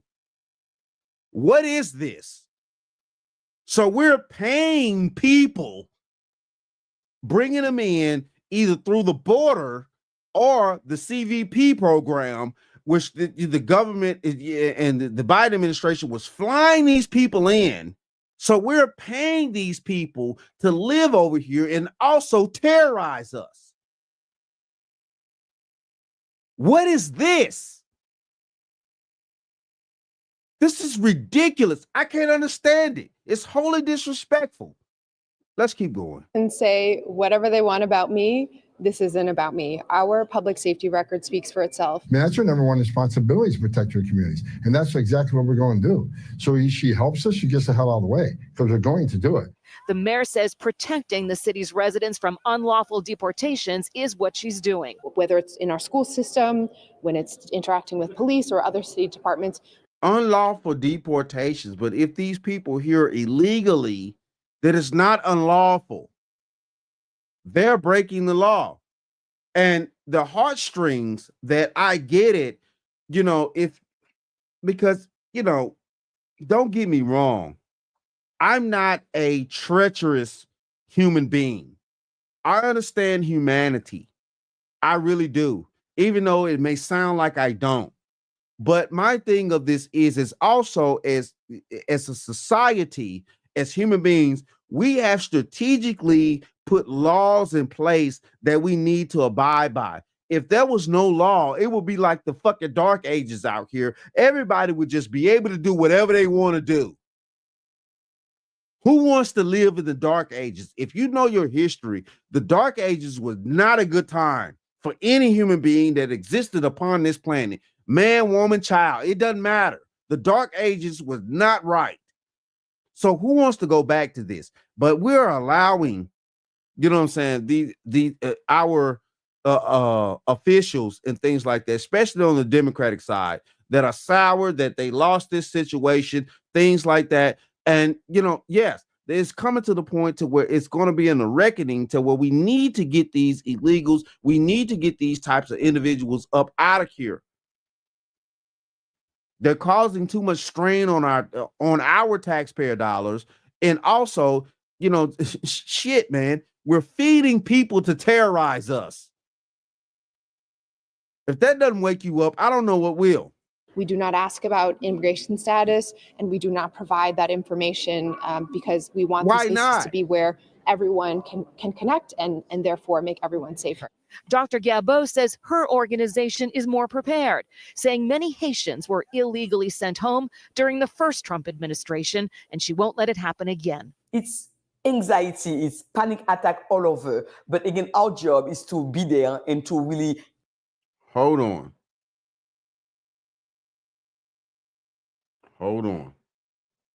saying many Haitians were illegally sent home during the first Trump administration, and she won't let it happen again. Okay, illegally sent home. So at the end of the day, though, illegally sent home. What is she trying to say? Did they actually have their United States immigration status approved? Because if it was approved and they were actually United States citizens and it was documented, they could not be sent home. And see, this is the illusion in the game. This is the heartstrings that they're trying to play on with the American citizens and stuff like that. This is the craziness that we're talking about right here. You know what I'm saying? This is the craziness that they're trying to play on our heartstrings and stuff like that. If these people had their immigration status legally approved, it's impossible to send them home. And from what the lady and for what she was saying is like, you know, they were illegally, you know, sent home. How is that?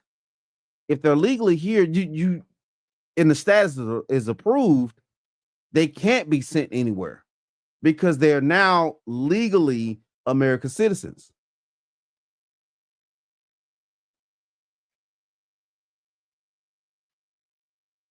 It's anxiety, it's panic attack all over. But again, our job is to be there and to really, ask people to remain calm.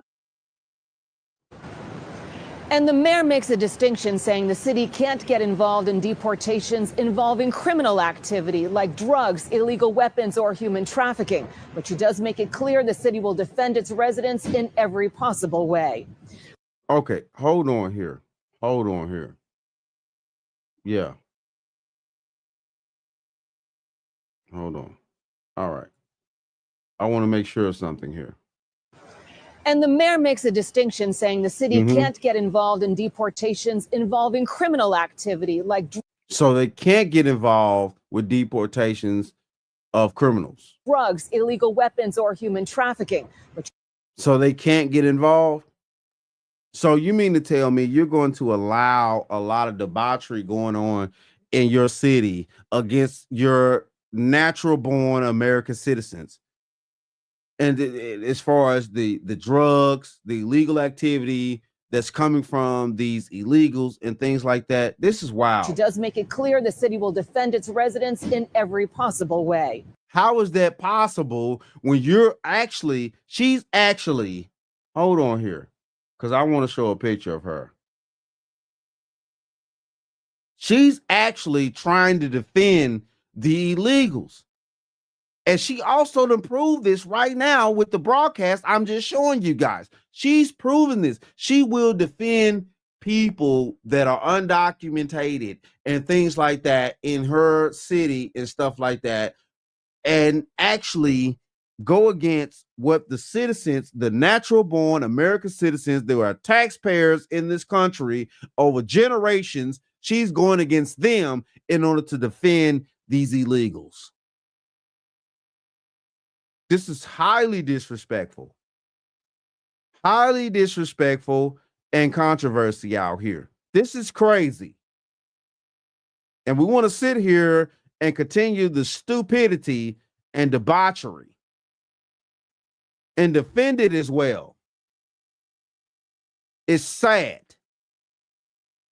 It makes no sense. But, this is what these individuals are wanting to do. This is how they want to care of themselves. And we have to stay tuned and we have to stay aware of what's going on here. Shout out to the citizens in Boston. Shout out to Chicago, that's trying to go red. Shout out to, everybody that understands that the people that voted overwhelmingly in this election that know that we need to get, these treacherous illegals up out of here. And we need to keep certain things at bay. Now, I'm not saying that we do not need to have a situation to where we need to have, people that come in here legally. Yes, I'm all for legal immigration. Yes, I am. Because to be honest with you, on the big picture of the history of this country, We're all, you know what I'm saying, immigrants to this country, if you want to go by the history. But nowadays, we do have a process and strategical plans in place to allow people in, and we have to vet these people to make sure that we allow the right people in and not just the damn trash. It affects everybody across the United States. Small town, big city, it doesn't matter. It affects all of us.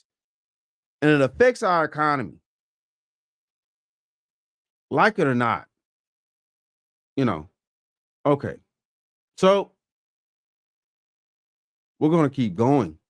And yes, we're going to see what the mayor, I mean, not the mayor, but we're going to see what Governor Haley had to say. And she's the governor of, you know, saying Massachusetts and things like that. She's saying that she's not going to help either.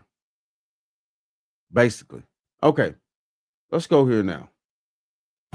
We spoke with the governor. She's really striking a tone of unity at this hour. She said people really need to come together in the wake of this. Governor Haley says she's focused on her job advocating for the people and businesses in Massachusetts.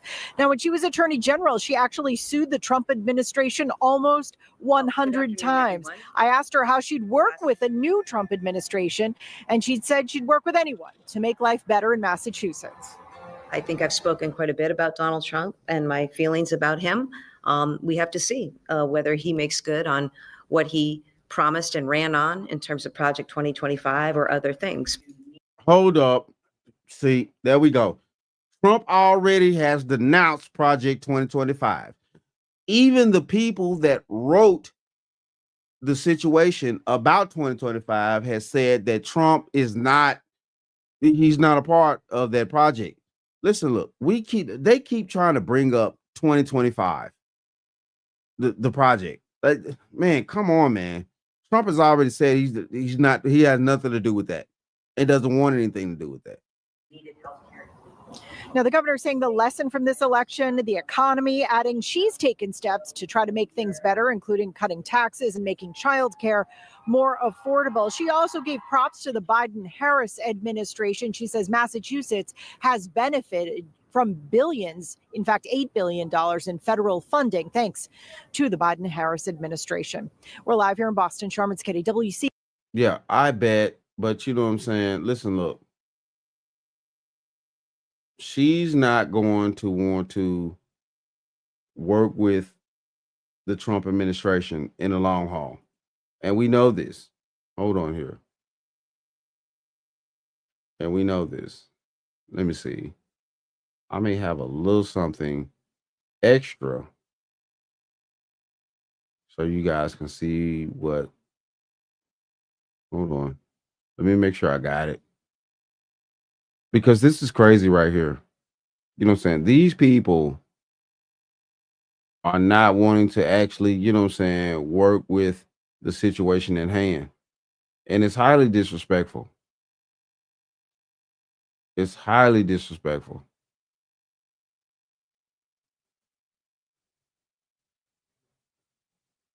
Hold on.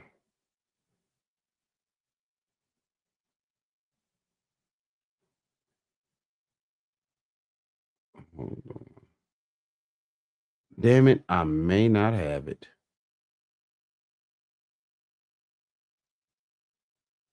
I may not have it. Hold on.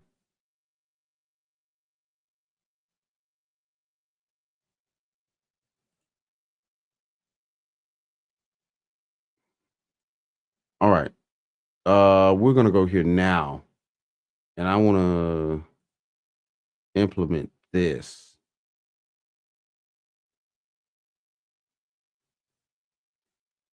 Hold on. Let's see what's going on here now. Let's see what she had to say. Is over. Donald Trump is the president-elect. As governor and lieutenant governor, we will continue to work to govern and to lead and to work to improve the lives of people in our great state of Massachusetts. We will also support, of course, the peaceful transfer of power. I also want to acknowledge that in Massachusetts and across the country today, There are many people who are very happy. There are also many people in Massachusetts and across the country who are very unhappy and who are having a hard time and are not pleased with the results.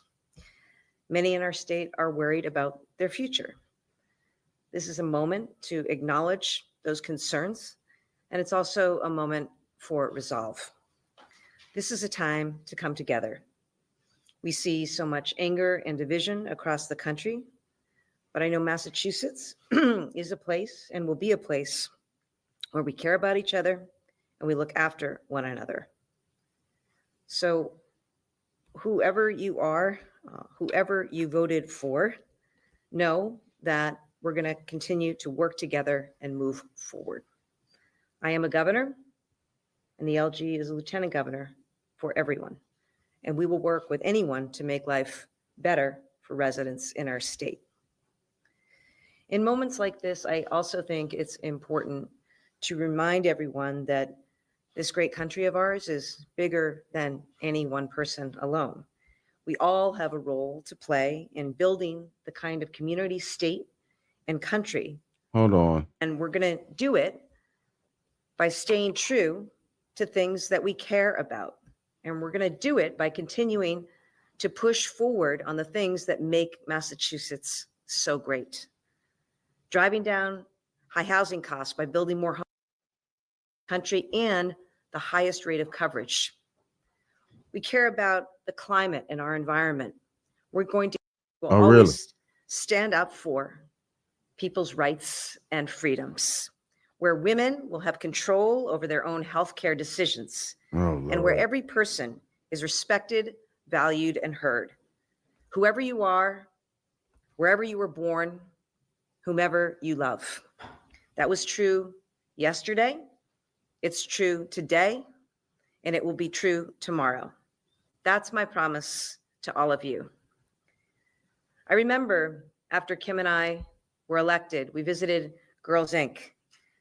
Okay, she going off into some other stuff. Listen, look, she is not willing to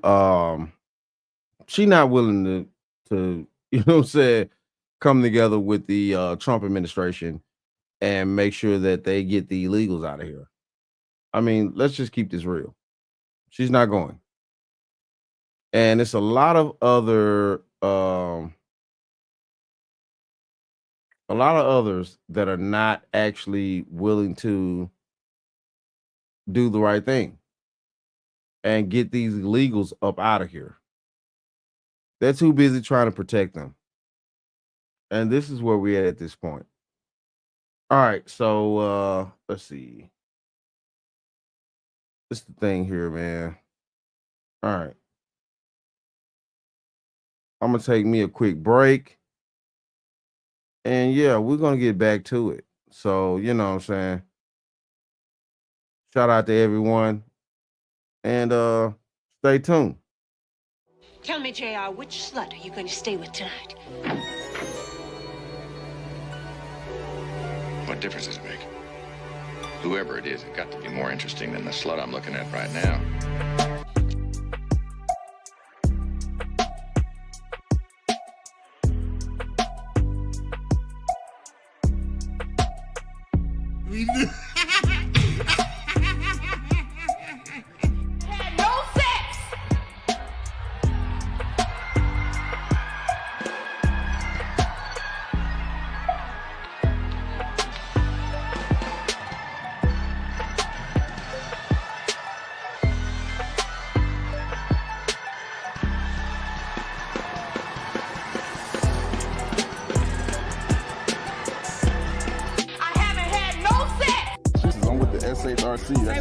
That's Save a Horse, Ride a Cowboy, you know what I'm saying?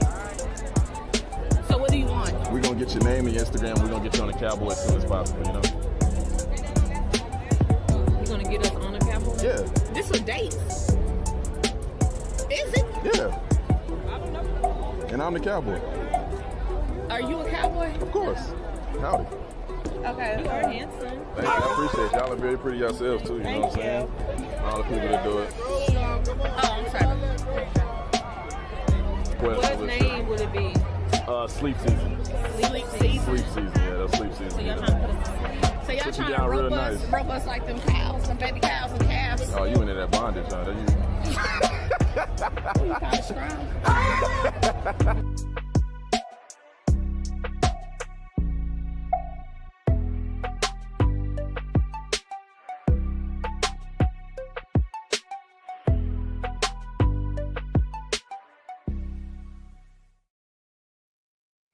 Yo, yo, yo. Yes, we are back. You know what I'm saying? Shout out to all my subscribers out there. Shout out to everybody. You know what I'm saying? You know, get down in the comments. Let me know. Talk to me. I do talk back. And yes, it is what it is. So, yeah, we're going to keep things going. And we're about to dive off into the main event of the situation, which is the Congressional Black Caucus, and also dealing with AIPAC. And excuse me. And yeah, it is what it is, though. And we know for a long time that our government officials have been, you know, dipping and dabbling in a lot of different things. They've been selling us out. They've been trying to do all types of crazy stuff throughout the decades and stuff. Excuse me, you guys. Hold on.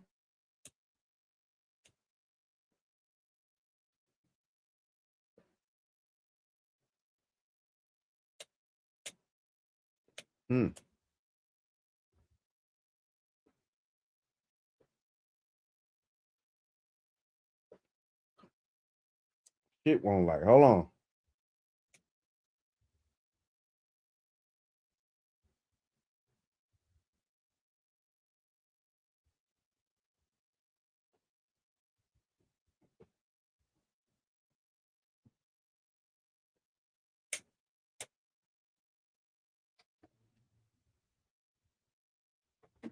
All right. Yeah. It is what it is, though. Excuse me, everyone. But, you know, yeah, I had to get big boy lighted. You know. So,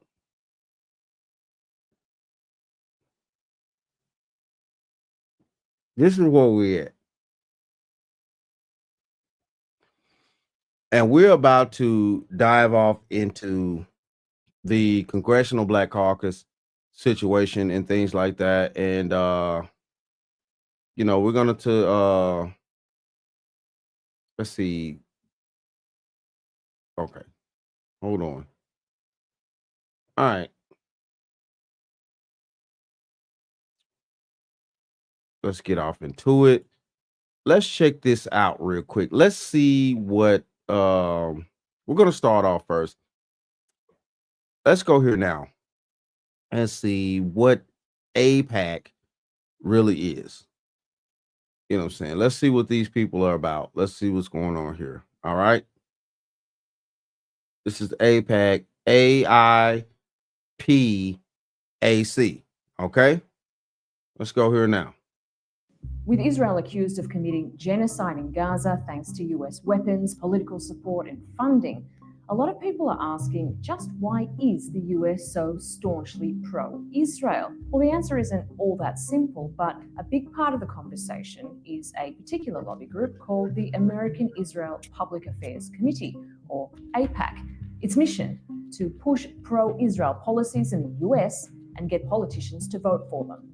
It's donated to most of the current members of the US Congress, funding 342 out of all 535.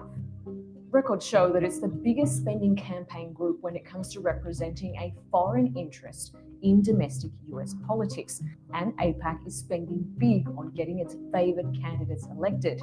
Take this tweet about the Democratic congressional primary in Illinois. AIPAC is taking credit for the defeat of candidate Kina Collins. Collins is a community organizer and lifelong anti-gun violence activist. She also called Israel's war on Gaza genocide. AIPAC spent hundreds of thousands of dollars funding attack ads to kill her campaign, which she lost. So how did AIPAC become the most prominent foreign affairs lobby group in the US?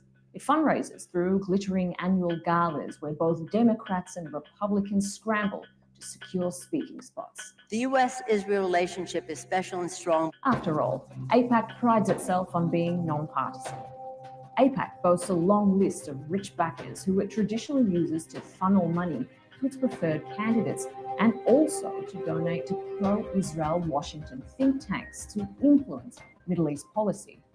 Remember when former US President Donald Trump recognized Jerusalem as the Israeli capital and moved the embassy there? Or when he tore up the Iran nuclear deal? Yes, AIPAC. Or the $300 billion in mostly military aid the US has sent Israel since its founding? Also AIPAC. Its army of lobbyists has unfettered access to officials in Congress. This is where it has traditionally focused its energy and money. You might have seen video of pro-Palestinian activists talking to AIPAC lobbyists. While you're having your lunch, just think about the children in Gaza who are starving. AIPAC also bankrolls politicians' trips to Israel. Hello from Israel! Here are 24 House Democrats last year taking in the sights. Archaeological ruins, the old city, supposed Hezbollah smuggling tunnel. It's pretty surreal to actually go down there. Well, some American voters might think it also surreal that AIPAC's most recent winning strategy pits Democrat against Democrat. It spent $50 million on the 2022 midterms, including more than $17 million in direct donations, and it spent double on Democrats than on Republicans. Thank you, AIPAC. It successfully helped defeat 13 candidates who AIPAC claims would have undermined the US-Israel relationship. Don't take my word for it. It's all written here in AIPAC's Political Achievements fact sheet. It's expected to spend $100 million on this year's election. But it isn't acting alone. It set up a big money affiliate called the United Democracy Project, which also spent money to defeat Keena Collins in Illinois and is now funding attack ads against members of the Squad, the young progressive group of Democrats, which includes the sole Palestinian-American member of Congress, Rashida Tlaib. In November, 22 of her fellow Democrats joined Republicans in voting to censure Tlaib because she used the pro-Palestinian phrase, from the river to the sea. At least 18 of those Democrats received donations from AIPAC. As the Israel lobby slogan goes, being pro-Israel is good policy and good politics. Okay, so of course, as we clearly see, the Democratic Party has been, gaining a lot of monetary value from AIPAC and things like this, and throwing in Donald Trump. The thing of this is that America has always supported Israel. Israel is one of our allies. And whether we like this or not, it is what it is. And, Israel has been one of our allies consistently for generations and decades, super decades. Israel has always been one of our allies. But yes, though, at this point right now, it seems that Israel, of course, like any other government and things like that, or any other situation, they have their agendas as well amongst the world stage and things like that. So we're going to keep going here and we're going to figure out what's going on, because it seems like that AIPAC is, trying to, go after certain people and things like that. And definitely, we're going to try to keep going, because, let's go ahead on now, because we're learning just as well. Quarters, nickels, and dimes, people.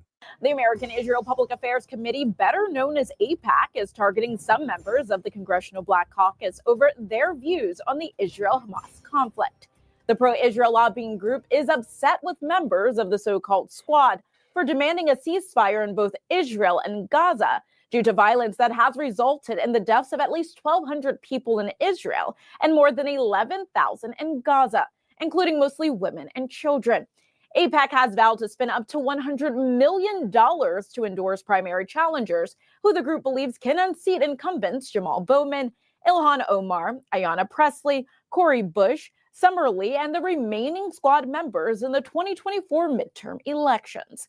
Lee tweeted, one PAC promising to spend $100 million against 5 working class, Black and brown reps in working class districts is why we can't have a representative democracy. I don't know. What if we had governing that reflected our community's needs instead of AIPACs? Squad member Representative Alexandria Ocasio-Cortez took to X and stated, gotta spend $100 million to unseat the few who believe in Palestinian human rights and a ceasefire that most Americans already support. The acceptable level of dissent is 0. And the 2022 midterm elections, AIPAC endorsed 109 Republican congressional members who voted to overturn the 2020 presidential election. The lobbying group was also a top donor for House Speaker Mike Johnson's 2022 re-election campaign in Louisiana. Now, the group has its sights on finding candidates that will unseat all 8 members of the squad. In Washington, Ashley Banks, The Credo. All right. So AIPAC has its fingers in a lot of things over here in this country and stuff like that. Because like I said before, Israel has we're definitely are aligned with Israel in this country. And it just is what it is, have been for quite some time. So this is where we're at. All right. So we're going to go to Sabi Subis. Hopefully I'm pronouncing it right. Okay. So let's go here now. Let's check this out. This story is a must. Stop what you're doing because I'm about to ruin. This story right here. Shout out to Roger Meadows for sending this video to me because I have been trying to tell people for the longest time. I have a video on my channel where it's Cory Booker and it says exposed on the thumbnail. I have been warning people about Black politicians working, hand in hand with AIPAC, with Israel, while choosing to prioritize Israel and AIPAC and not prioritize the Black community. I have been trying to get people to pay attention, and specifically to the Congressional Black Caucus. The Congressional Black Caucus is not helping the Black community. The Congressional Black Caucus has been helping Israel. They've been helping AIPAC. They will help anybody but us. But they are bought and paid for by AIPAC. So once you understand this, and once you see this video, you will understand why nothing is getting done for the Black community. So that goes into what AIPAC was doing as far as the donations and things like that, as far as, the trips and things, that they've been donating, millions of dollars and things like that to the Democrats. Well, the Black Caucus, I'll put it that way. So let's keep going. They're not passing any bills for the Black community. That so-called reparations bill that people keep asking Jim Clyburn about, which actually isn't real reparations, there is a reason why they are not moving on these pieces of legislation. They don't intend to. They exist there in Congress only for symbolic reasons and for you to think that you have representation when you do not. Friend of the show, Roger Meadows, sent this to me. This was on Phil Scott's show. I don't know if you guys follow Phil Scott. If not, you should check him out. We don't agree on everything, but we agree on enough. I want you to hear what AIPAC says here about the Black politicians that they not only recruit, but they also seek out. I warned you, they were looking for people not just in college, but also when they are in high school. They start early. Listen to what they say. So I think you know that AIPAC is both a grassroots organization for us. Why? I'm sorry, guys. I don't know why this video, why I did that. Here we go. And also a leadership empowerment organization. So a particular concern to us are not African Americans, but those African Americans. Let me go back. Let's go on and cue this up real quick. Let me go find the clip. Okay, all right. So let's go ahead and cue this up. Listen closely. So I think you know that AIPAC is both a grassroots organization and also a leadership empowerment organization. So a particular concern to us are not African Americans, but those African Americans that will be part of the Congressional Black Caucus. Pause. So here is AIPAC letting you know that they're not really interested in what Black people need. They're not interested in the Black community. They're not interested in these African Americans. But what they're interested in is recruiting Black Americans that will be a part of the Congressional Black Caucus. Right. So at this point, you know what I'm saying, they're trying to, you know what I'm saying, kick the Black people out, use the Black people that are in the Black, you know what I'm saying, are in the Black Caucus and things like that to advocate for them and their needs. Now, the thing of this is yes, you know what I'm saying, they're using the leverage of the financial situation to leverage these Black people in the caucus to do their bidding. Now, if they're doing that, they're not doing our bidding as Black people. Now, the thing of this is Israel is trying to, you know, leverage their financial resources to make sure that, you know what I'm saying, the Black Caucus does not do anything for Black people and do everything that they need them to do. This is crazy. We're being undermined by our own people. And now all for $1. Okay, if you're going to do that for $1, listen, look, we got to get rid of the Black Caucus. Does anyone not find that to be problematic? They're not thinking about your needs. They ain't thinking about no damn reparations. They're not thinking about what the Black community needs. Right. They're just thinking about recruiting Black people to be a part of the Congressional Black Caucus. Let's continue. Those African Americans that will be governors, those African Americans that will be part of the cabinet of successive administrations. And we have been rather successful in identifying young, emerging political leaders, sometimes when they're in their teens, sometimes when they're on college campuses, sometimes when they're just getting into state politics.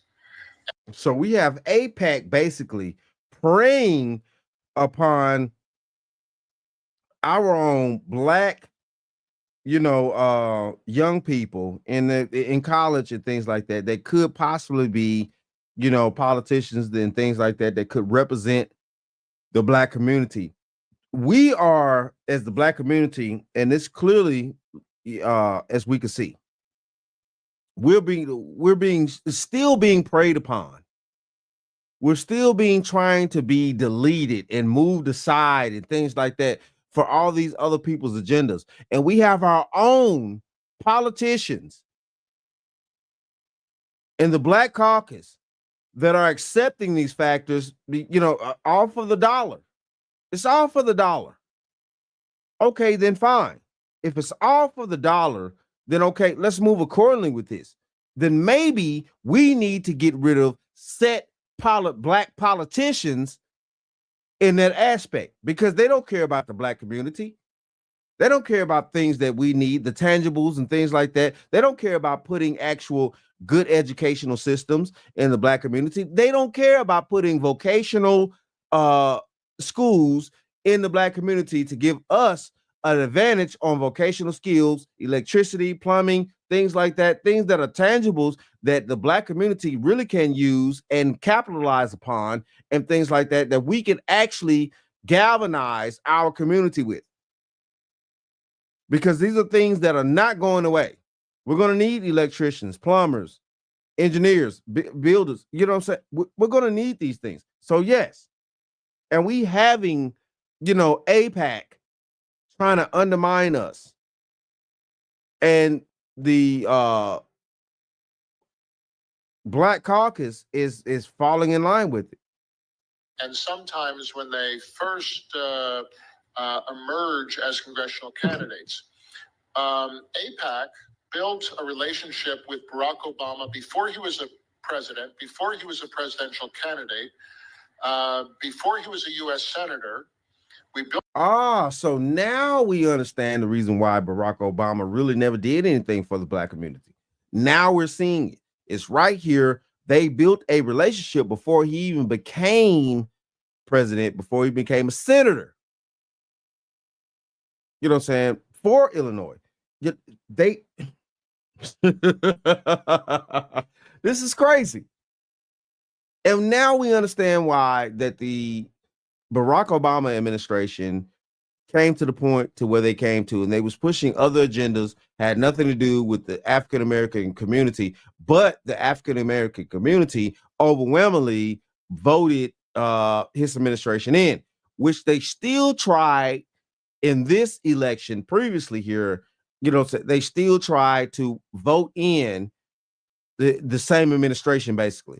Even though it was Biden and Kamala, the same administration reside under Obama and Michelle. And Obama and Biden, who, it is what it is. Yes, this is wild out here. AIPAC is trying to undermine the Black community and things like that. But I'm sorry, though, regardless of what you want to talk about, and I showed you guys already, who is AIPAC, what they stand for, things like that. You know what I'm saying? Israel is trying to undermine the Black community in the United States. But overall, Israel, we are supposed to be allies with Israel on the world stage as America. Man, okay. Wow. Built a relationship with him before he was in the Illinois State House. Pause. Everybody pay attention to what they just said. They built a relationship with Barack Obama before he was even in the Illinois State House. These people were selected. They win a majority of their races. The candidates that have the backing and support of AIPAC are more likely to win. AIPAC has a video they've created. It's on social media where they're bragging about how they win most of their races. When I tell you these people were selected, they were selected. When I told you that they recruit, certain people recruited, they're recruited. You think they're there for you, they're not. They are purposely going out for, let's get the Black people. So Black American voters will come out and vote for them because they look like them, even though we're going to make sure they don't do anything for them. Right. These people are puppets. That's Obama. That's Cory Booker. That's Hakeem Jeffries. All of these people, they're puppets. Jim Clyburn is a puppet. He has convinced people that all he needs to do for you is host a fish fry. That when it comes to legislation, he don't really got to push nothing for the Black community because that's not what he's there for anyway. He's not there to serve you. He's just there to make you think you have representation. He can say, I look like you. And as long right. And all of these people are part of the Democrat plantation. And this is what's going on here. This is the reason why the Democrat plantation has been pushing so much debauchery and so much destruction upon the Black community.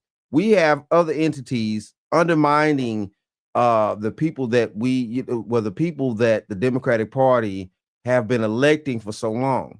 You know what I'm saying? At one point, I was a part of that mindset and that type of thinking. But after the research and the, things like that I've done and I'm figuring things out. I have figured things out. Listen, look, this is crazy. This is disrespectful. This is wild. And no longer are we being undermined by our own government, which used to happen, back in the day when we had the situation in the 90s and things like that. Joe Biden passing that law that he passed and all other types of things in our community. We're still being undermined by other, races. Sorry, but I'm gonna have to say this, by other communities. And they're using our votes and our work ethnic and in order to support them. And they're using our own people against us in the Black Caucus. They're using our own people against us. And of course, these people are getting paid. It's all about the damn dollar. It's all about the dollar. And we keep voting these same individuals in, things like that. It's ridiculous out here that we're doing this, but it is what it is. As long as you think I look like you and that's enough, I ain't really got to do nothing for you. Mm-hmm. Puppets. Now you know. What did I tell you about Barack Obama? Now you hear it from their mouth. He was chosen. He was selected. They got him before he was in the State House. Think about that. Right. The relationship we built with Sarah Palin was before she was mayor.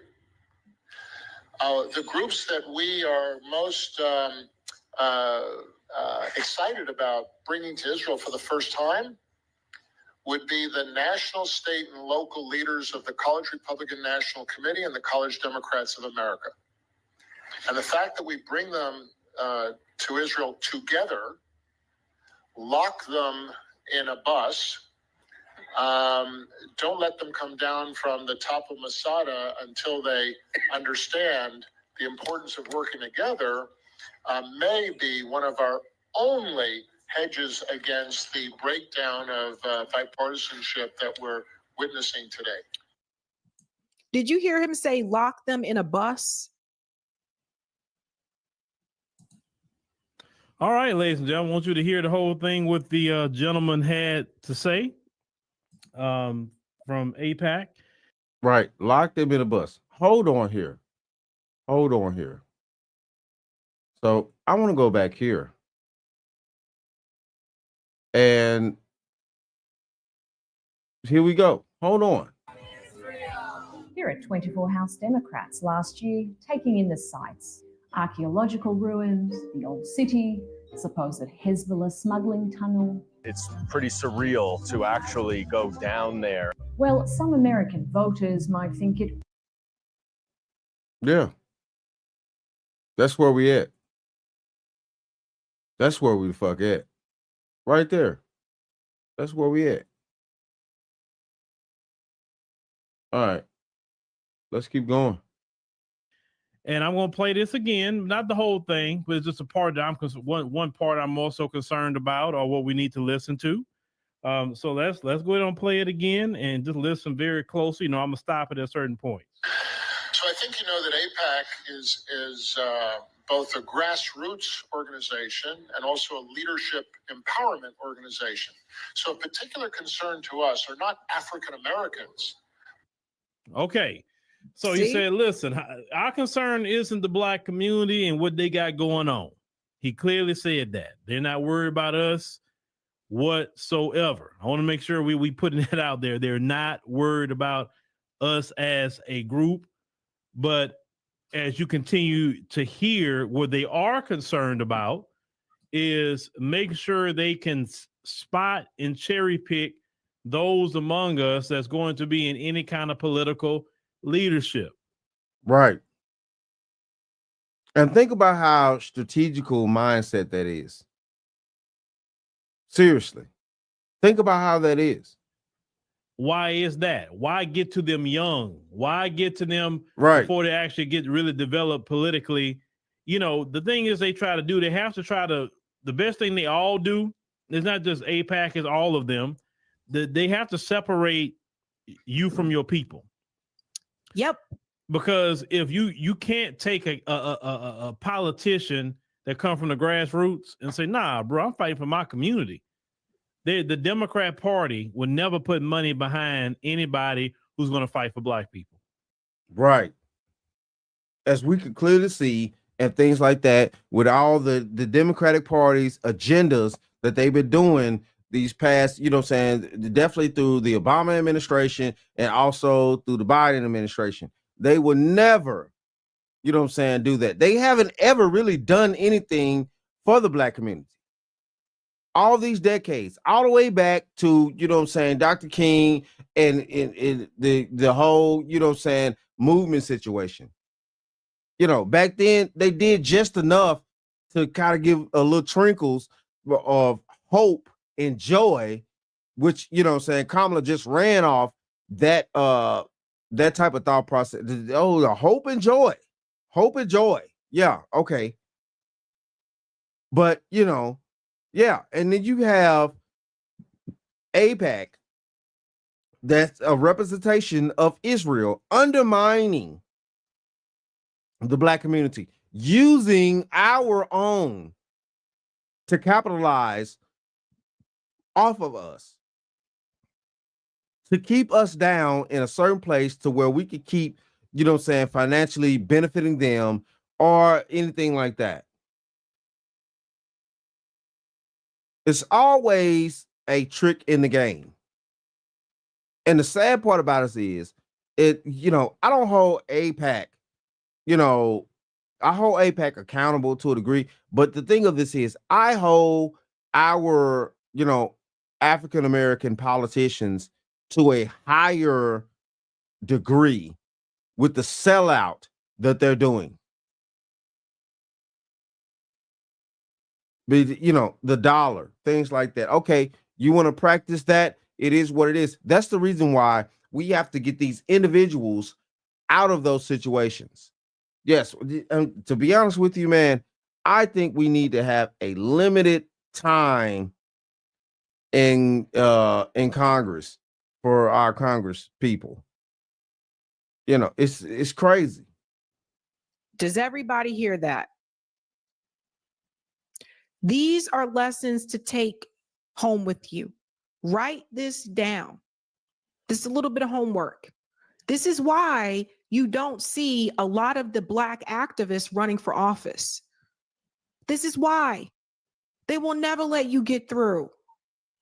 They'll never let you. Who's the young woman in Congress, the young black woman that is on everybody's show, and she called MTG the bleach blonde baby or whatever? Did she call her like bleach blonde? Was it Jasmine Crockett or whatever? Okay. Where you think she came from?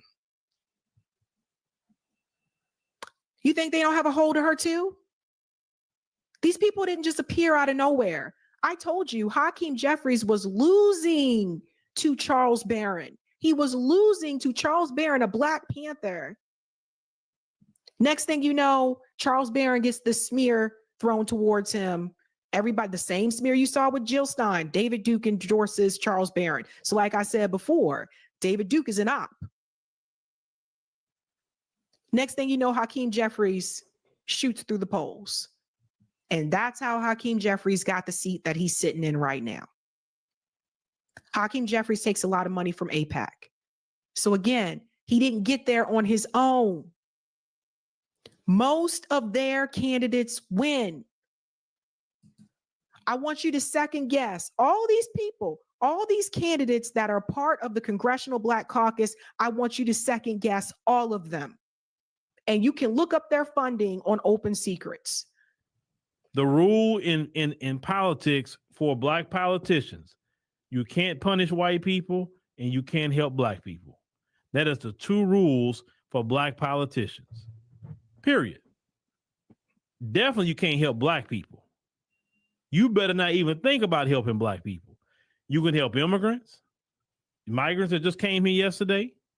You can do something for LGBT. You can do something for anybody you want to. And I'm gonna even say you can't even do a whole lot for black immigrants either.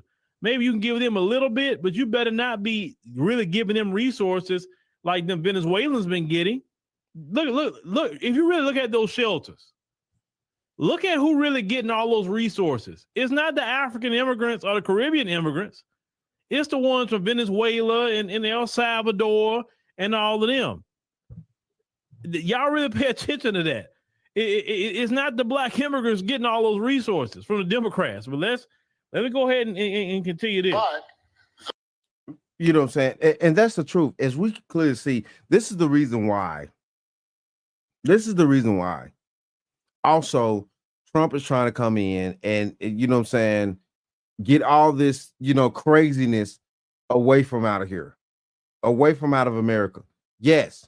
And things like that. I really think that it needs to, of course, it needs to be an overhaul of the situation. That's the reason why Trump wants to rearrange. He wants to investigate the budget of America.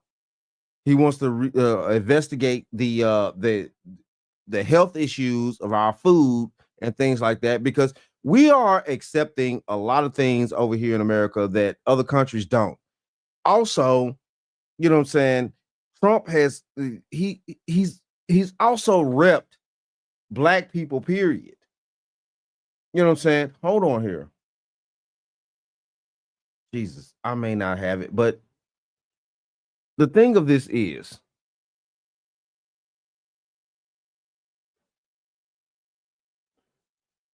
I don't have it. Okay. But the thing of this is yes, it's no way that we are being disrespected like this by other countries. And listen, look, man, this is so-called Israel that's disrespecting us and undermining, and you know what I'm saying, they're paying our so-called black leaders to sell out. They're paying our so-called black leaders to sell out to them, and they're selling out. They're disrespecting our communities. They're giving, that's the reason why they dumped all these illegals in the black communities throughout these sanctuary cities. And we want to sit here and think this shit is okay. Our black Congressional Caucus needs to be investigated.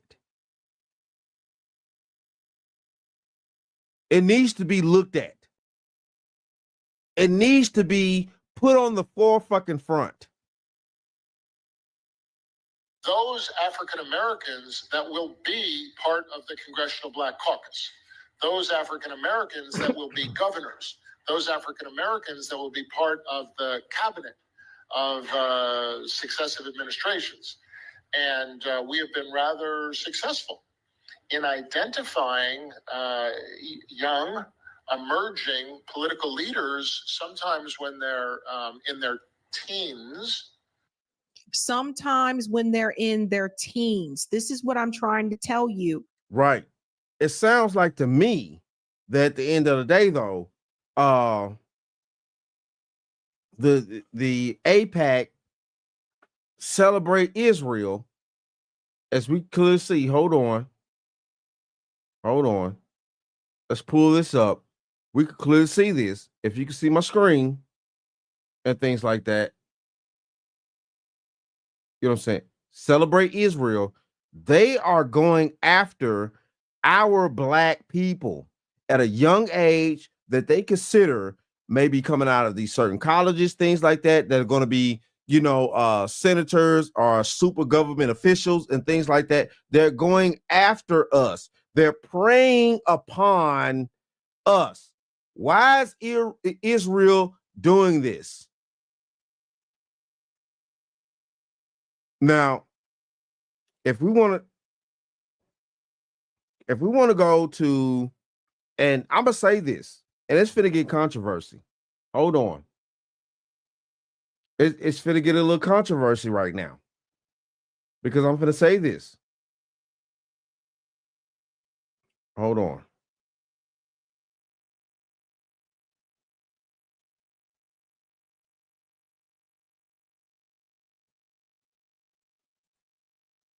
Hold on.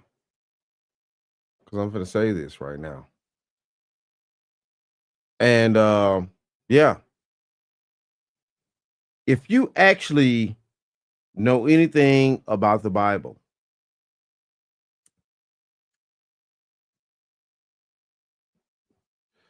when Jesus was crucified, who crucified Jesus? In the Bible, it states that the Jews took Jesus to Rome first, because Rome was in charge at that point. And Rome, the emperor of Rome at that particular time, he declared and he put the punishment and the things like that back in the hands of the Jews, which is, of course, is Israel. And Israel decided to crucify Jesus. Okay. So I'm just going to leave that there. If you don't believe me, it's in the Bible. They chose to crucify Jesus. So it's not going to be that hard for them to crucify the Black community or use whatever tools that they need to undermine us and make sure that, the few, the basically definitely on the Democratic side, the Democratic politicians that are African American will be willing to sell out. For real though. Let's keep going. We got more to check out. Sometimes when they're in their teens. Sometimes when they're in their teens. This is what I'm trying to tell you. Most of these people did not get there by accident. They didn't just wake up one day and say, hey, I think I might want to run for office. They've been recruited. Most of them have been recruited. They are able to identify them when they're teenagers. So they're going after, if you're parents, they're going after your kids. They're going after them when they're identifying them when they're in high school. Sometimes when they're on college campuses. All right. So he talked about your Congressional Black Caucus, how they want to know who's going to be in the Congressional Black Caucus, and definitely they want to focus on the people that's still there right now. Okay, that's their focus. That's who they want to work on. Now we know the Congressional Black Caucus is an entity that has not done a freaking thing, and not to say another word, for Black America. They haven't done a thing. They have not advocated for a bill for Black Americans. They haven't said, hey, we're not voting on a single bill in Congress unless you put up this anti-Black hate crime bill. They never said we're going to protest any other bill you have if you don't do something about reparations. They won't even come out as a group talking about reparations. They won't say a word about reparations at all.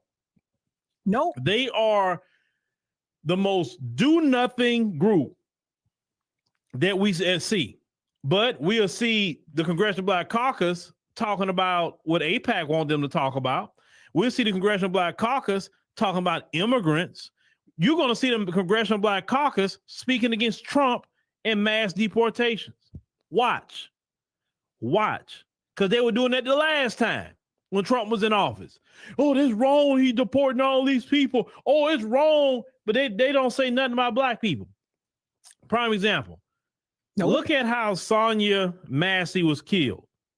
Where's the Congressional Black Caucus? Where were they at? Silent. Every time something happens to a Black person, they're quiet. They don't say anything. They got this big group of do-nothing Black politicians who are only there to keep the status quo. What's the status quo? Keeping Black people at the bottom and the folks at the top. Everybody write that down and take that with you. The reason why the Clyburns, the Hakeem Jeffries, those that are part of the Congressional Black Caucus, the Cory Bookers, the reason why they got where they are is part of it because AIPAC already sought them out, but also because they maintain the status quo. This is important, guys. This is why I tell you, liberals protect the status quo. Liberals want a little bit of reform, but they want the system to not be destroyed. They don't want you to burn down the house. They don't want, and some of this will tell you this too. As much as they say we need criminal justice reform, many of them don't even really want police full accountability. These are the kind of things that are said in private. So their idea of criminal justice reform was let's give them body cams, but many of them ain't really trying to rock the boat. They're not trying to dismantle the system. They want the system to remain the same, but they want a couple of reforms. So they don't want to tear something down and build something new. This is why someone like a Fred Hampton, this is why someone like a Malcolm X wouldn't have been able to make it into Congress. I definitely agree with that. You know what I'm saying? No, they it's no doubt about it. They wouldn't, you know, Fred Hampton, Malcolm X, hell no. They wouldn't have been able to do that. Because Fred Hampton told you this system weren't shit. And he made it very clear to you that the government was not going to take care of the people. Let's take care of ourselves. We're going to do this through mutual aid. We're going to build up our own communities. Malcolm X knew. And they were killed. Both of them were killed. So Jim Clyburn, Hakeem Jeffries, as much as they pretend that they care about what's happening to the Black community, at the end of the day, you have to understand they're a part of it all. That's why you rarely hear them speak up. Who are they? This is who they are. So you can see for yourself. All right. Now, she's about to present a situation, you know what I'm saying? The Congressional Black Caucus, all the members that are a part of it. Jesus Christ. Of course, you see Maxine Waters, you know what I'm saying? And a lot of other individuals, things like that. Let's keep diving. Hold on. Don't run and hide from Sabby. Show them your face. These are the members of the Congressional Black Caucus. We ain't got to go through everybody's name, but we're going to point out a few. And if you live in their district, you let me know what they did for you. Maxine Waters. Maxine Waters was on camera about a year or two ago telling people to go home. She told homeless people to go home when they showed up to get vouchers. James Clyburn, Mr. Fish Fry, who yelled at Black activists when they asked him about the reparations bill. Get out of my face. What you talking about? These are some of these people you probably don't even know. Bobby, I don't even know who the hell you are. But some of the ones that you do know, Barbara Lee, she can be good on some issues, but a lot of times in the end, she end up going with the status quo too. You know, she show up every now and then and take a stand and then. Yeah, you know what I'm saying? Things like that. I also see Benny Thompson in there, you know what I'm saying? He from where I'm from, Mississippi, you know, yeah. Yeah. Oh, Benny Thompson.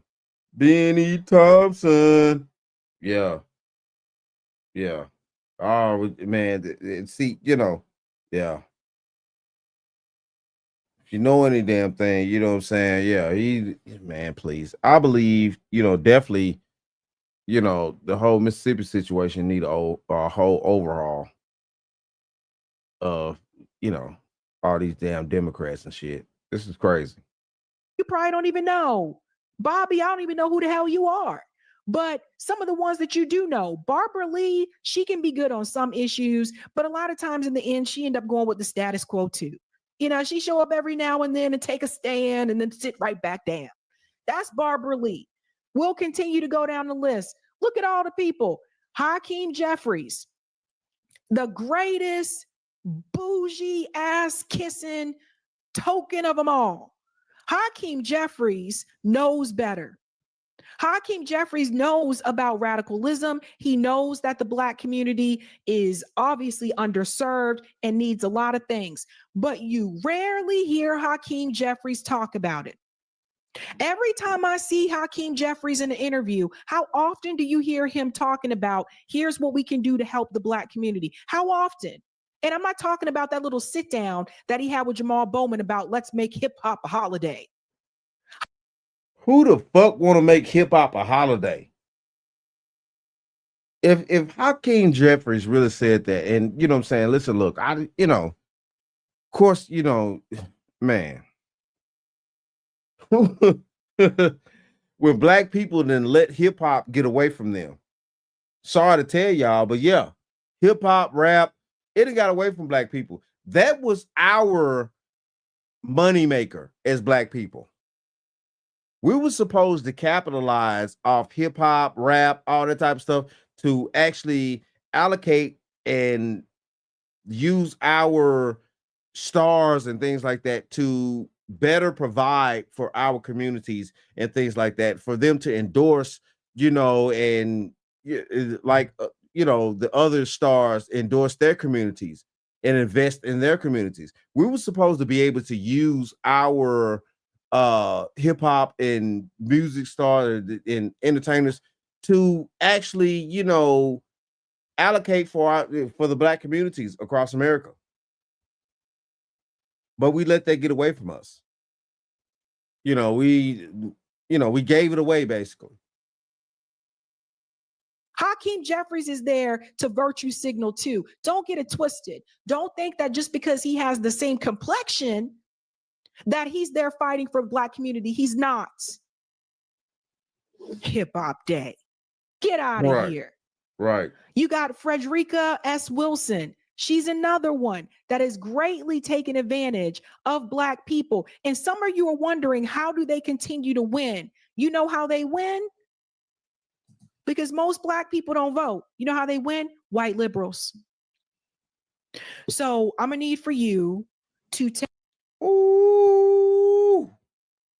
Now you see the numbers. Now you understand. Because, like she said, most black people don't vote because they're fucking lazy. And they don't, you know what I'm saying? They're lazy and uneducated about what's really going on. So, yeah, they don't vote. And this is where we at.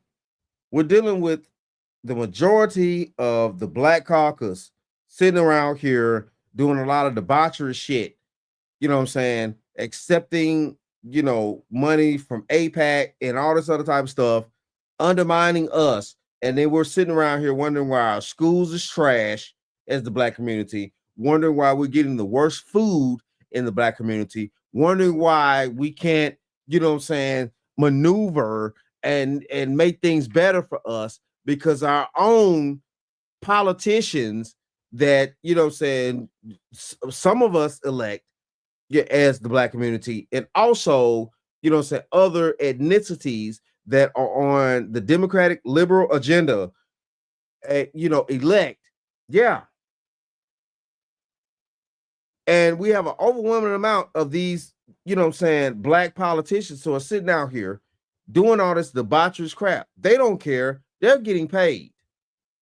Tell the white liberals, if you live in their districts, the white liberals in those districts, I'm gonna need for you guys to let them know, why are you supporting these people when they are not helping the black community?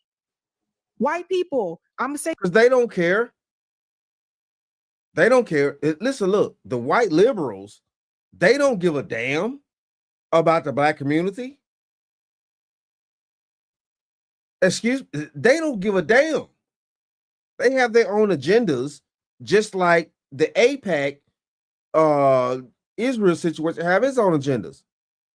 What was just said? AIPAC just said out of their own situation that they are targeting our black youth that have the potential to get into these public office and be these public officials and governors and also congressmen, things like that, and legislators to change the laws and things like that and move law and move things in their favor and stuff like that.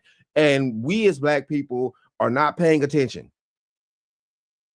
We're not moving accordingly to actually wake up and see what's going on out here. And these are the facts. And of course, I get it. A lot of black people are in a day-to-day fight just to pay fucking bills.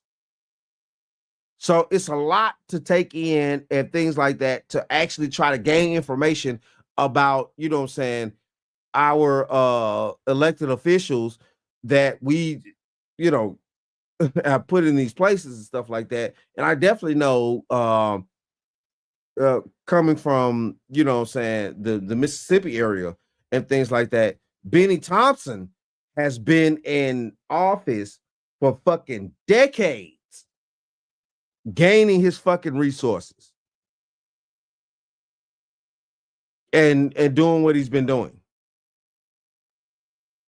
Man, this is wild. Say something to you too. If you're white and you live in their district and you've been supporting them, stop supporting them.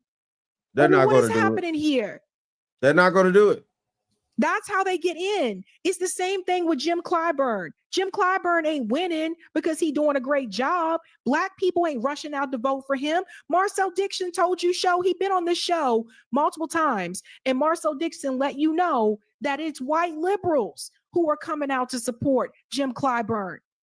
So we got to talk to everybody. We can't just talk to other Black people. We got to talk to our white comrades as well and tell them they are not helping the Black community.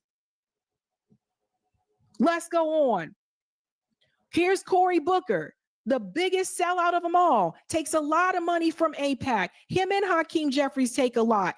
Cory Booker, Mr. I went to Stanford. I played. Now, Cory Booker will be the first one to let you know how his parents were discriminated against when they were trying to buy a house in New Jersey because of the color of their skin. He's told that story so many times. But how often is Cory Booker out there pushing legislation to help the Black community? Do not come back to me and say, well, he moved to Newark to live in the projects to help the people there. That was before he got into Congress, goddammit. Once he got into Congress, it was done. And I don't really care too much for people, cosplaying. Like, I don't really like people cosplaying poor, Like, Cory Booker was not poor. He grew up in a nice suburb in New Jersey. He went to Stanford, and then he decided, let me go move in the projects in Newark to show the people I can be one of them so that I can win. That's when he was local politicians. And they'll know that I'm one of them. I don't like cosplay poor. I don't like it, okay? Stop it. Rich people, wealthy people, stop moving to poor neighborhoods and pretending that you're poor. You move in and you jack up the damn price anyway. Get out of here. Stop cosplaying poor. So there's that. Cory Booker. Who else we got here? Stacey Plaskett, Miss Friend with Jeffrey Epstein Plaskett.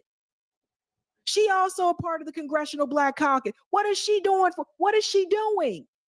What is she doing? The woman who took money from Epstein? Who are the people? Took money from Epstein? Hold on. Are we talking about the same Epstein with the island? That was allegedly, transporting oh my god, underage. Hold on. Oh my god.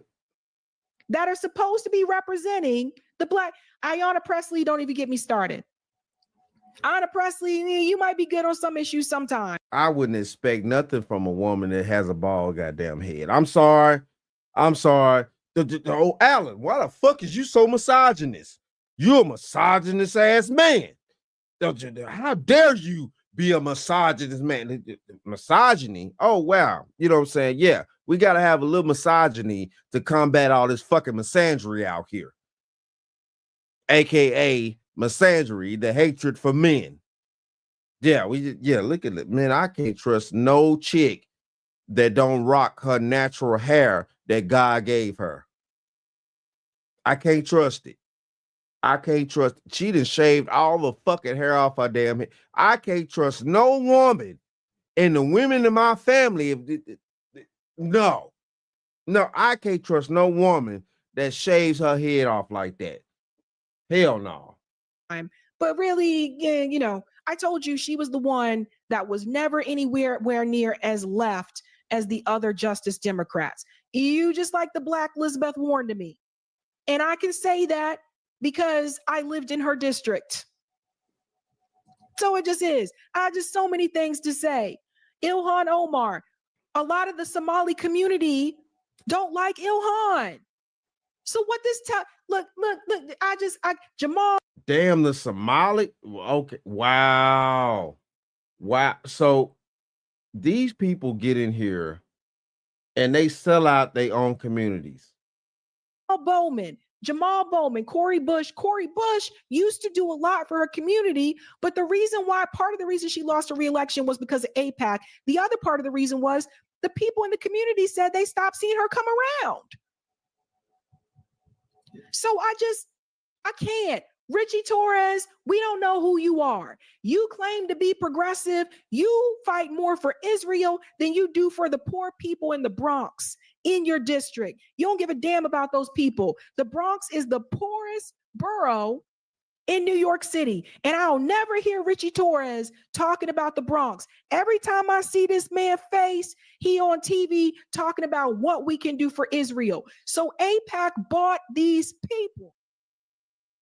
So if you wonder why they're not helping you, now you know. They are willing to do what they can. And Jamal Green puts this so well. Jamal Green is trying to let you know the old guard has got to go. Clyburn needs to retire. Like a lot of these people, Clyburn, Barbara Lee, Frederica, all these people need to retire. Because you are not helping the Black community. Basically, you know what I'm saying? The majority of the Black Caucus needs to get the fuck up out of there. They got to go. And, you know,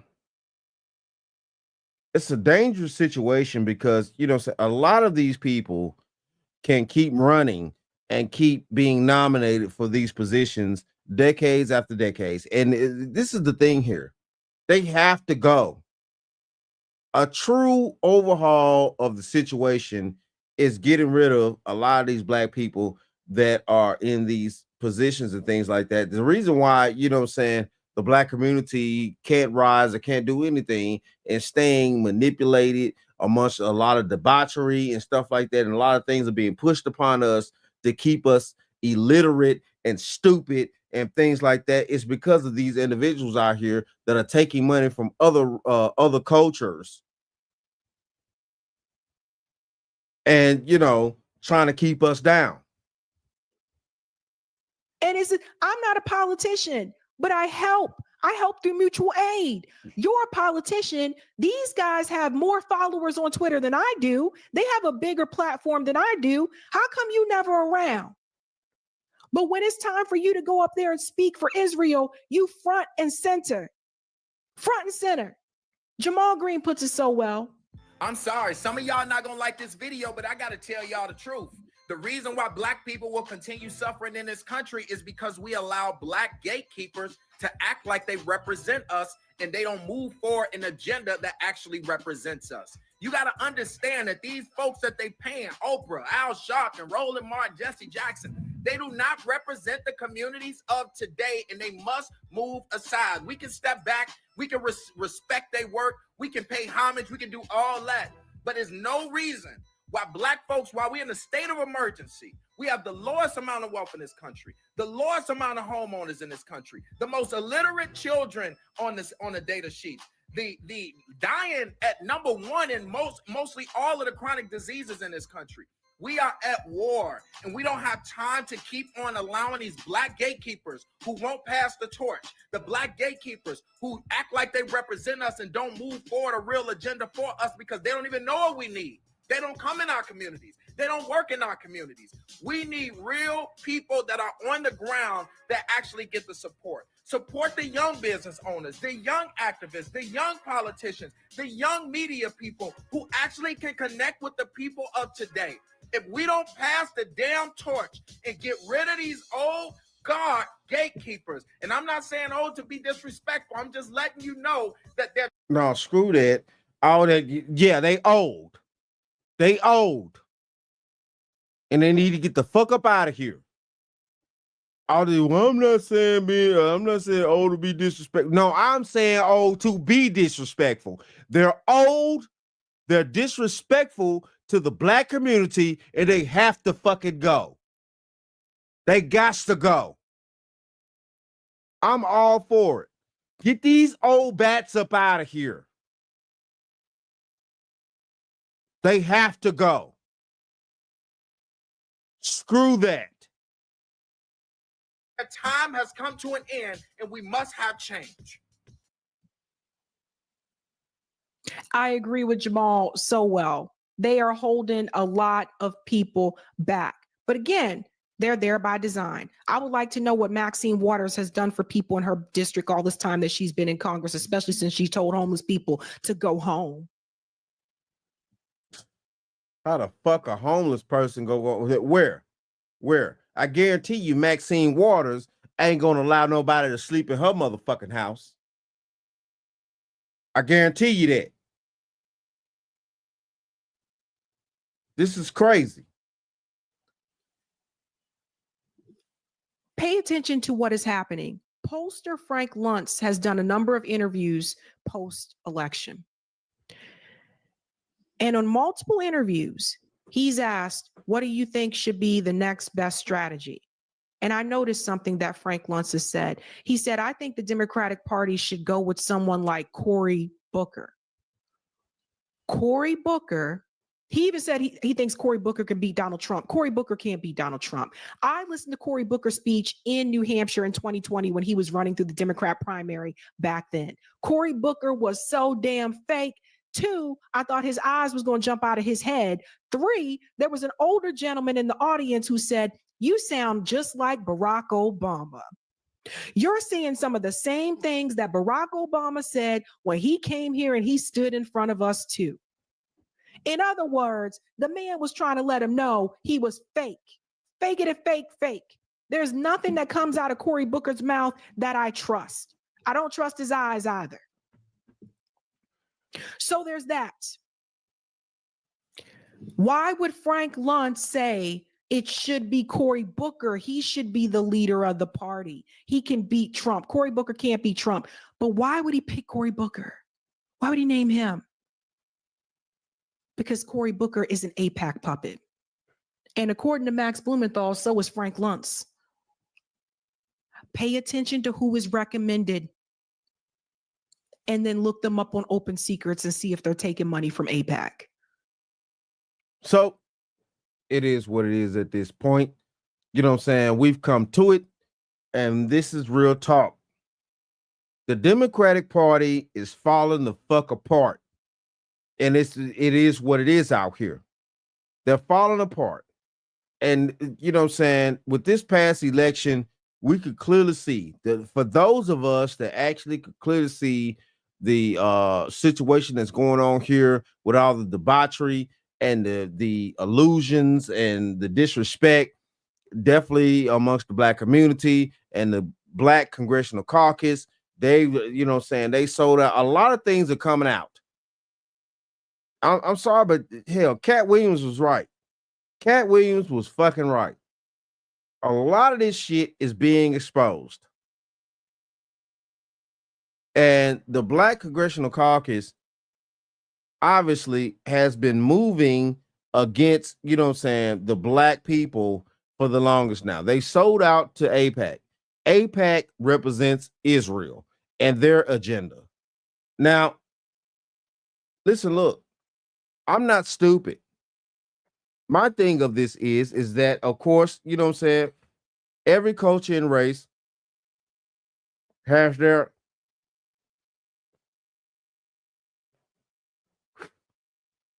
own agenda. And this is just facts.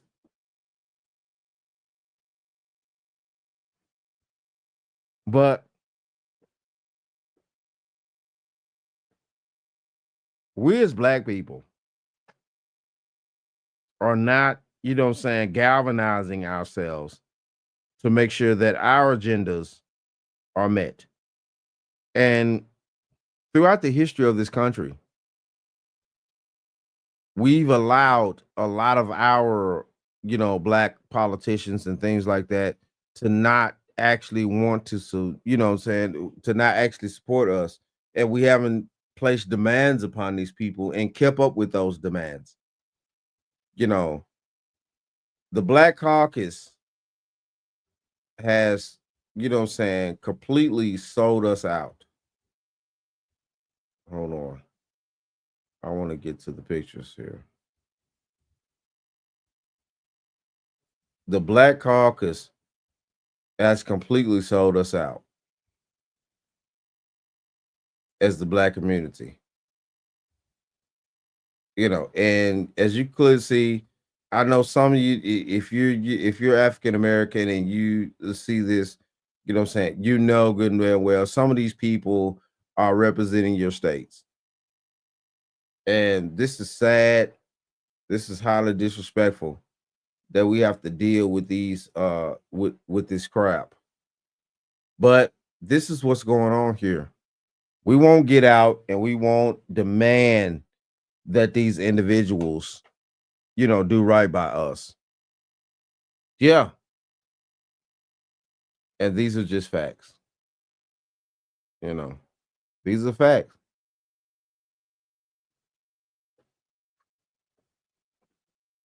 Yeah, these are facts, man. But yeah, though, hopefully y'all enjoy, you know what I'm saying, this live tonight. Real talk, man. You know what I'm saying? Listen, look, it is what it is out here, man. It's a sad situation that we're in, you know, due to the Democratic Party and things like that. And, you know, it's treacherous. Hopefully, the situation Biden just pulled doesn't land us in a world war and things like that, you know, by giving that okay. But, you know, man, please. Black people, man, shit. We got to wake up, man. We got to wake up. We have to wake up. It's vital that we do as a Black community because, you know what I'm saying, the politicians that we've elected and things like that and in Congress and all that type of stuff, man, the Black Congressional Caucus, all them bats have to go. They got to go. It seemed like to me it's a whole mafia type mindset with the Black Caucus. Seriously. You know, that's what it seems like to me. And they've sold out to, you know, AIPAC. They sold out. So Black people will not get anything with the Black Congressional Caucus. You even calling these people Black. This is crazy. This is crazy. But yeah, though, man, hopefully I'll enjoy tonight's broadcast, things like that. You know what I'm saying? Mad love to all you guys, man, for real, though. You know what I'm saying? You know, get down in the comments, you know what I'm saying? Whether you know, definitely, whether you live or been on the playback, whatever. You know what I'm saying? Show me some love, real talk. And yeah, man, like I always say, that, my friends, is the bottom line.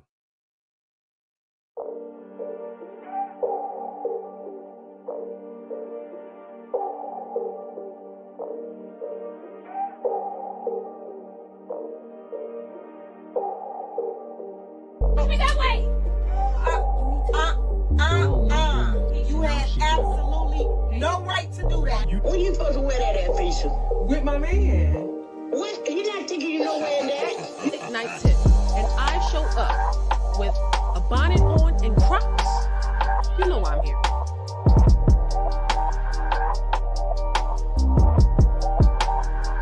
Black men have always been trying to work their way up. So they've never put us in a position to oppress us, right? We've always had to work together back in the day. Fred, I said we'll talk about that some other time. You don't tell me what I talk about. You don't tell me what I talk about in my own house.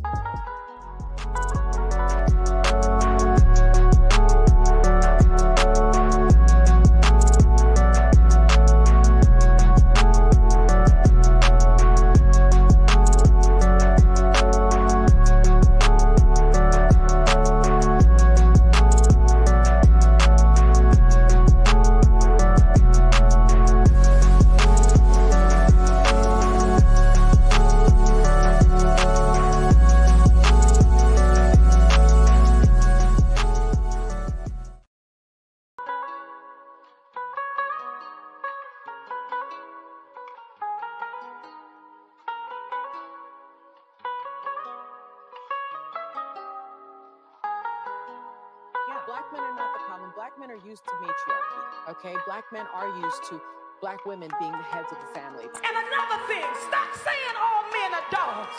That's not true. Just because you had one bad experience doesn't mean they all come like that. Oh, did you ever think that maybe the reason why you attracted those so-called dogs is because you dishing out kibbles and bits? You like that coat you wear? The food you eating? How about you, Your Majesty? You like the view from your room? Your fancy blankets? Where do you think all that comes from? Acting like I'm the villain, when all I do is fight for this family. You scared to take the risk? Now take off your damn coat and get me some fucking coffee.